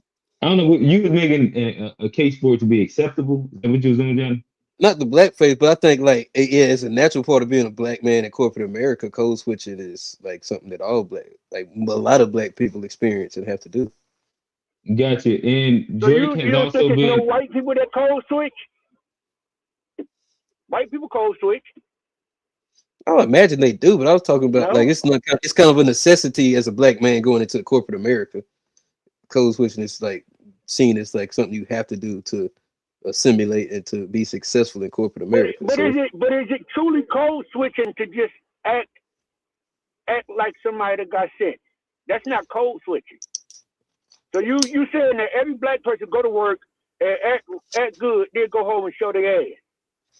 I think a lot of black. I think a lot of black people. I think white people go to work and a lot more comfortable than black people. No, what you talking about is niggas. Black people don't go home and show their ass and then not show their ass. Niggas don't code What the hell is switch. that? Bro, I get off work and He put Johnny in a box, right? no, he didn't, cause no, it is not a box, bro. You gotta stop, bro. You can't put water in a box anyway, nigga. I'm getting that. But no, cause there's jobs in corporate America that you do have to code switch. You can't go unless you just talk like that. But I talk differently when I go into work, and that's what they call it. It's code switching. Whether you want to call it acting good or talking good, you do speak differently when you go into a corporate environment. Speaking clearly code switching. Let's not call speaking clearly. If I don't speak like that, normally, and then I go into work and I speak differently, that's code switching. If I curse on the regular, but I don't curse at work, that doesn't make me code switching. Right. Because Johnny, right now, you speak like a presentable, like the way that you speak right now would be presentable to white people. I imagine you talk like that at work. Hey, just wait 13 minutes. We go to the after show. It's a whole different Johnny. No, real Johnny. Oh, so you code switching right now? So you code switching right now? Yes.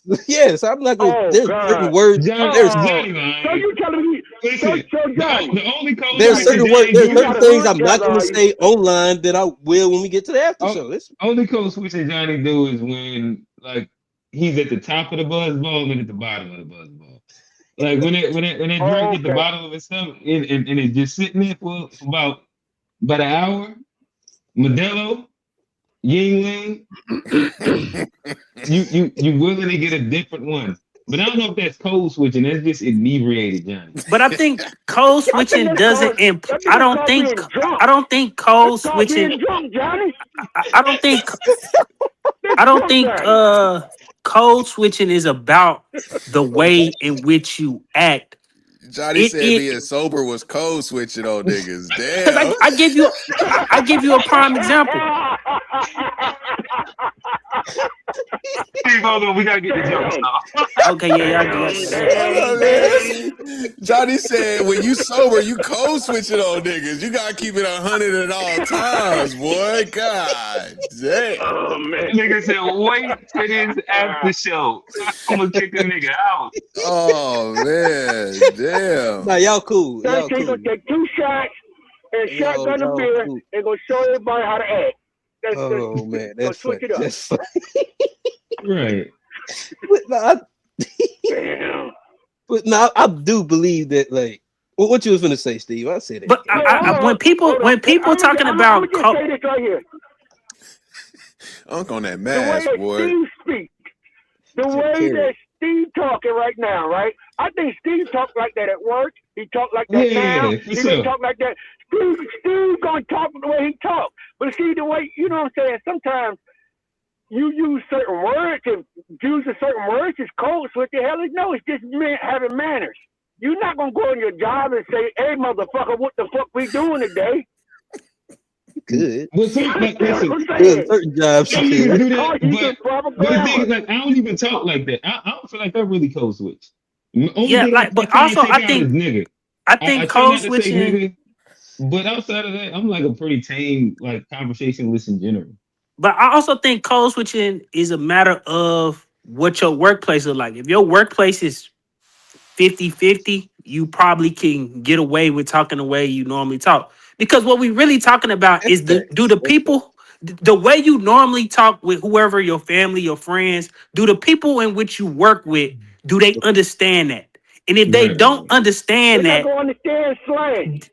but everything not It slang, depends because on it. I Yeah, because I give exactly. you a prime example. If I'm a Southerner, or if I'm a Southerner and I move to Boston, even though it's not slang per se, the way I talk as a South Carolinian is gonna be very distinct from somebody who a Boston person.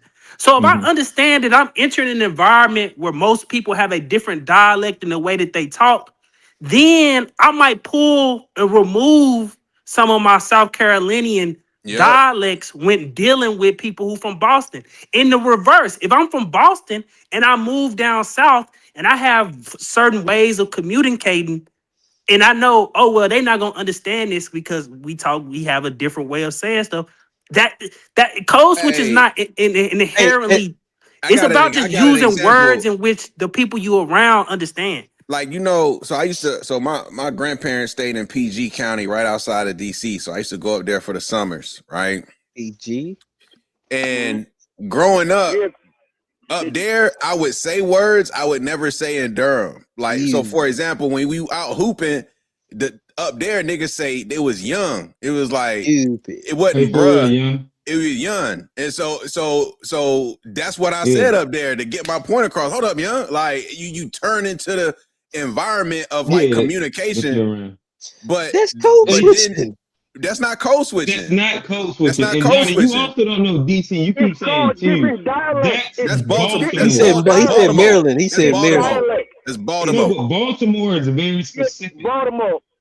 That's Baltimore. I don't know how close PG is to Baltimore. PG County is is a DC. Is adjacent to DC. Because they say Mo, they say Young, like they say like different shit like that. Because I think a lot of people taking this code switching thing to the extreme, as if we taking a jit from Florida and putting them in corporate America and they sounding totally different. When typically that's not who we talking about code switching. Typically when we talking about people who code switching, who really having this conversation about code switching, it's suburban black people who go get jobs in corporate America. You mean like Rock Hill niggas? Yes. Like because me, nigga. Even though,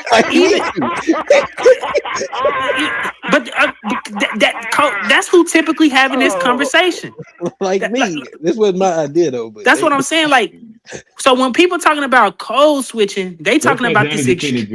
They talking about this extreme, but really the people that the code switching conversation is important to is typically upwardly mobile black people who just don't speak the same language as white folk because they don't live around white folk. They don't. That's just the reality of it. True. Code switching is not this extreme thing. If I'm going from ghetto to talking like white folk. I will say, to me, the version of code switching that I personally don't like is the other one, which is the uppity blacks coming around the hood and doing hood shit and acting like they are of the culture. So when you go to college, Code switching down. you see it all the time. You have a guy that when you get dropped off in college, what they call that, you spawned into a new reality. So everybody got their own different stories and they tell what they can and tell what they don't, right? But then you'll go back home with them and be like, oh shit, you live in a house that got 3 stories.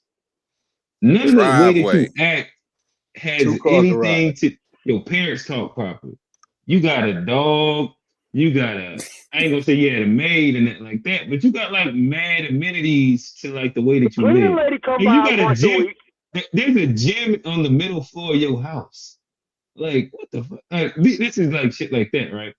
See, I do think that's a different. I do think that's a different. But then when you go down Those are and called these hood tethers. Hood tethers. That's what they are. Right, Hood tethers. Hood tethers code switch. And like that be my only issue is that this has been a contention that I've had with like parts of the art scene here. So I be trying to be quiet about it. But I also say it every Tell them niggas. But I also say it every time that I get it, you know, I say it often also. But I think that a lot of like the shakers on the art scene and the creative scene and different scenes inside Charlotte are bougie blacks that understand how to market to like the culture. And so when I look in like they having like gang parties, but nobody's affiliated with gangs, and everybody's Gang dressed up in parties? flat. Yeah, what is it? Like they had like a Christmas, and I'm like, wait. Oh, I get what yeah, you. Mary- They open Mary up a trap. Christmas. They open up a trap yoga, and they ain't never been in the trap. And trap is kind of like it's 6-7. Like it can go either way, right? But when you get into like real culture shit, where if you're from like an area where like, all right, gang and what they're doing actually symbolize like a real thing for certain people. But now they're doing like a party inside like the white area of Charlotte where everybody's cosplaying with bandanas over their face and over their head and out their pocket and shit. Like I'm like, that don't sit well. They made it a It's just- theme. They didn't turn it into a costume party. Yeah. I felt like that about That's do-rag. crazy. That's crazy. Like it's like You certain can't do no things theme that- like that in Durham. I'm telling you that right now. You can't do no gang related can't theme get away parties with in it in Durham. Charlotte. Let's go Yeah, get.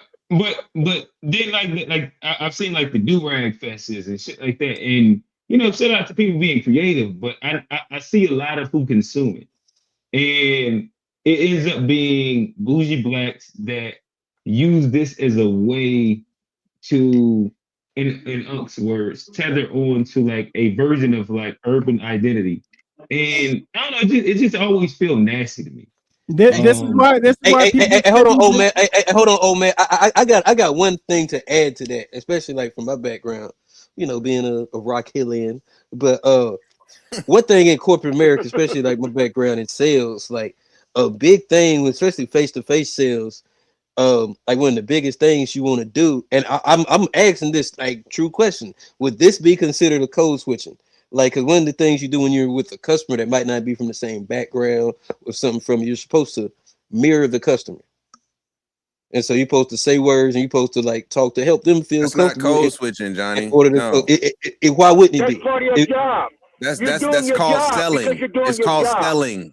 Yeah. Yeah. But wouldn't that come? Johnny, I'll put it like this. But wouldn't code switching be a part of that? If I know if I'm intentionally switching the way I talk but Johnny, to look, get close a deal, how would that not be code If switching? you're a professional athlete, the way you are and when you're playing the game versus who you are off the court, that's not a code switch. You But are you still doing have to have that competitiveness in you. You're doing your job though. It's like just like again, just because I'm a killer on the court don't mean I'm a killer in the household. Let's get an official.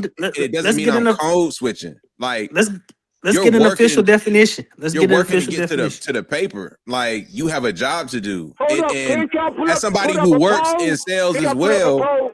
selling is a method. It's a framework. You're not code switching. But couldn't you use code switching as a tool to close deals? You could, but then you would Can be y'all put up also a poll on it? inauthentic. And that can backfire when it comes to selling.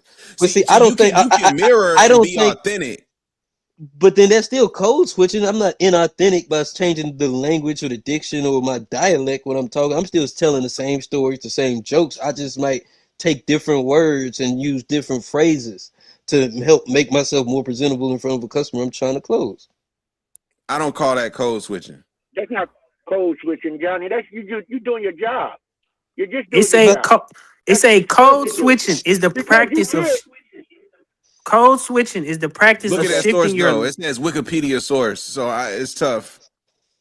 because everybody code switches. I don't get why this But is like so one of the complex. biggest things in there, why people code switch. They talk about a professional setting. Like it's But it's not always because you're unprofessional. It could just be Here like you go, Steve. This the is people Marion. the people speak a different dialect from you, and so you mirror the cultural norms of whoever you mostly engaging with. Because that's I'm what we pretty were talking sure about with Drake. Like Drake could go into Atlanta, talk like So by Atlanta. definition, this right here will be code switching. I mean, what Johnny described as mirroring the culture, mirroring the customer.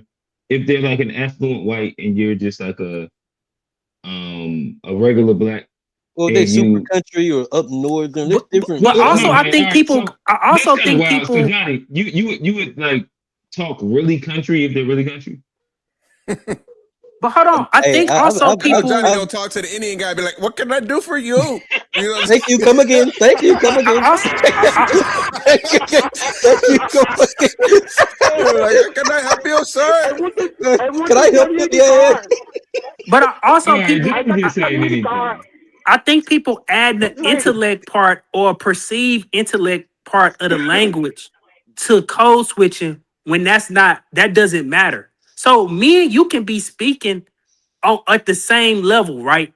We could be speaking at the same, we proficient in English at the same level. Everybody, right? Nobody's speaking dumb. You don't sound like Uncle Tom when you're at home or whatever.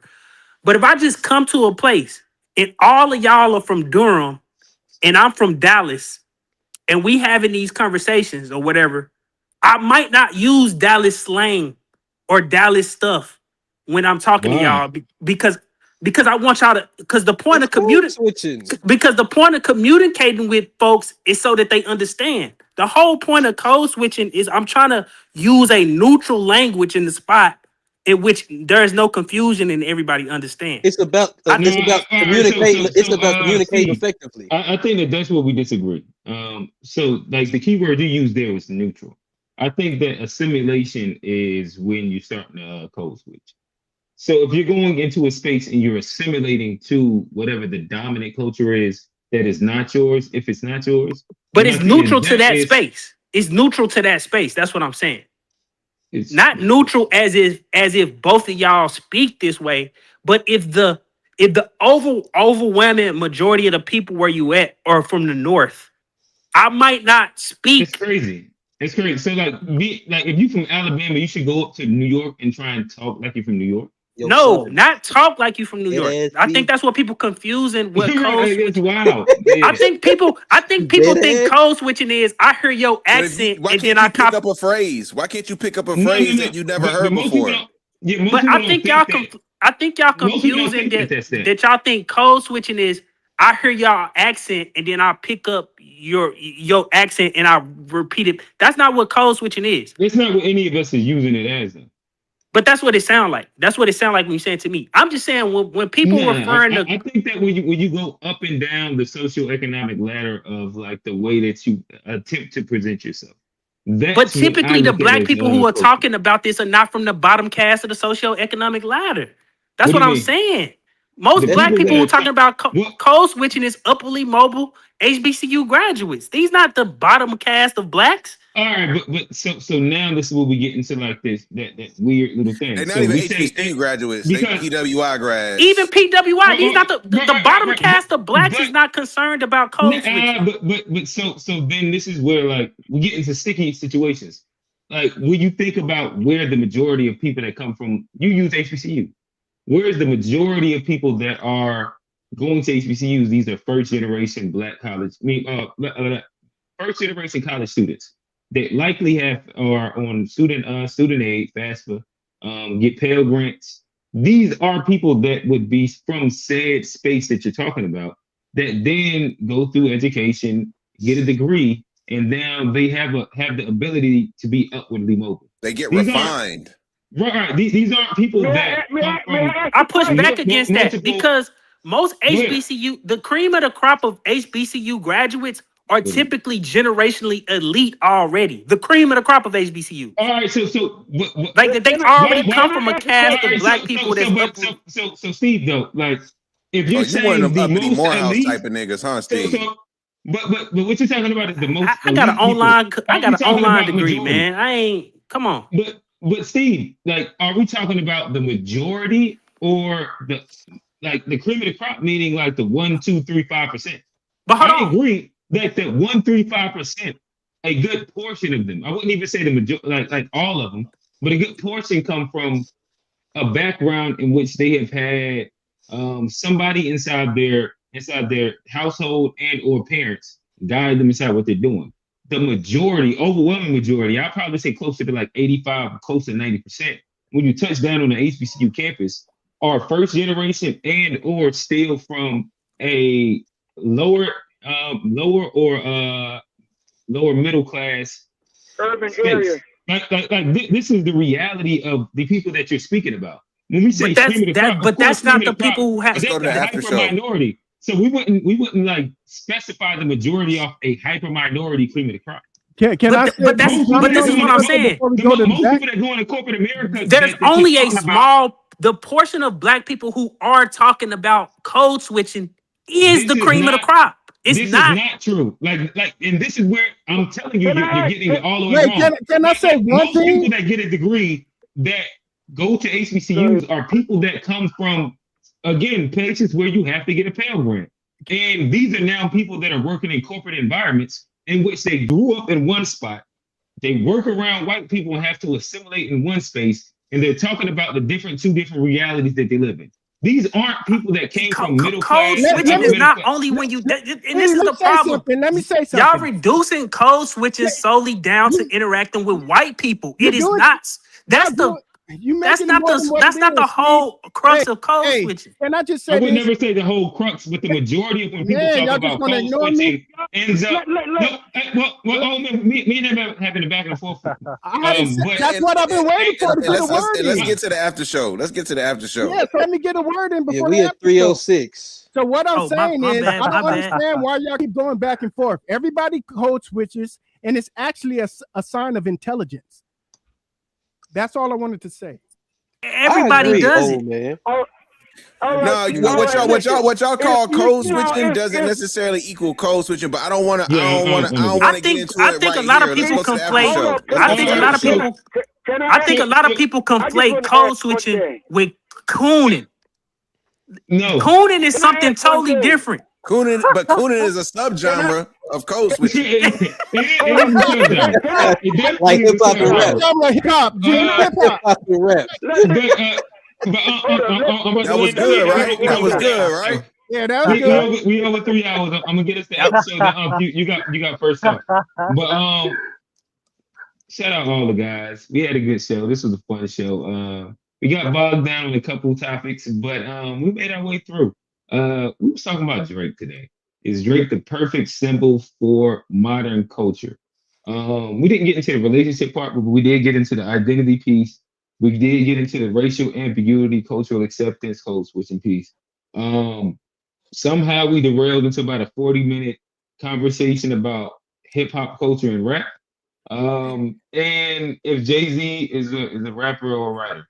But shout out to all our old heads. We had Unc and Old Man on the panel today. A late addition We had Kamu. He went to the African hair braiding store. He heard that Nigerian. She said that they were that like I know they from a Kamu got a generation of Nigerian to Mexicans. braid his hair too, for sure. Ain't He no definitely way. paid a Ain't no Nigerian way. cheaper wages. Those are South African braids. I'm That gonna was tell you Abby now. right there. Those are South African braids. Those aren't Nigerian braids. He got them South Affies. Yeah, those real South Africans right there. He got those done in the village for sure. But Kama, we gonna get you to tap in inside the after show. Again, we had Steve. He came in early. A huge contributor to the show. We got G, Johnny. I'm your host, Q. And with that said, we out. Peace. Even you.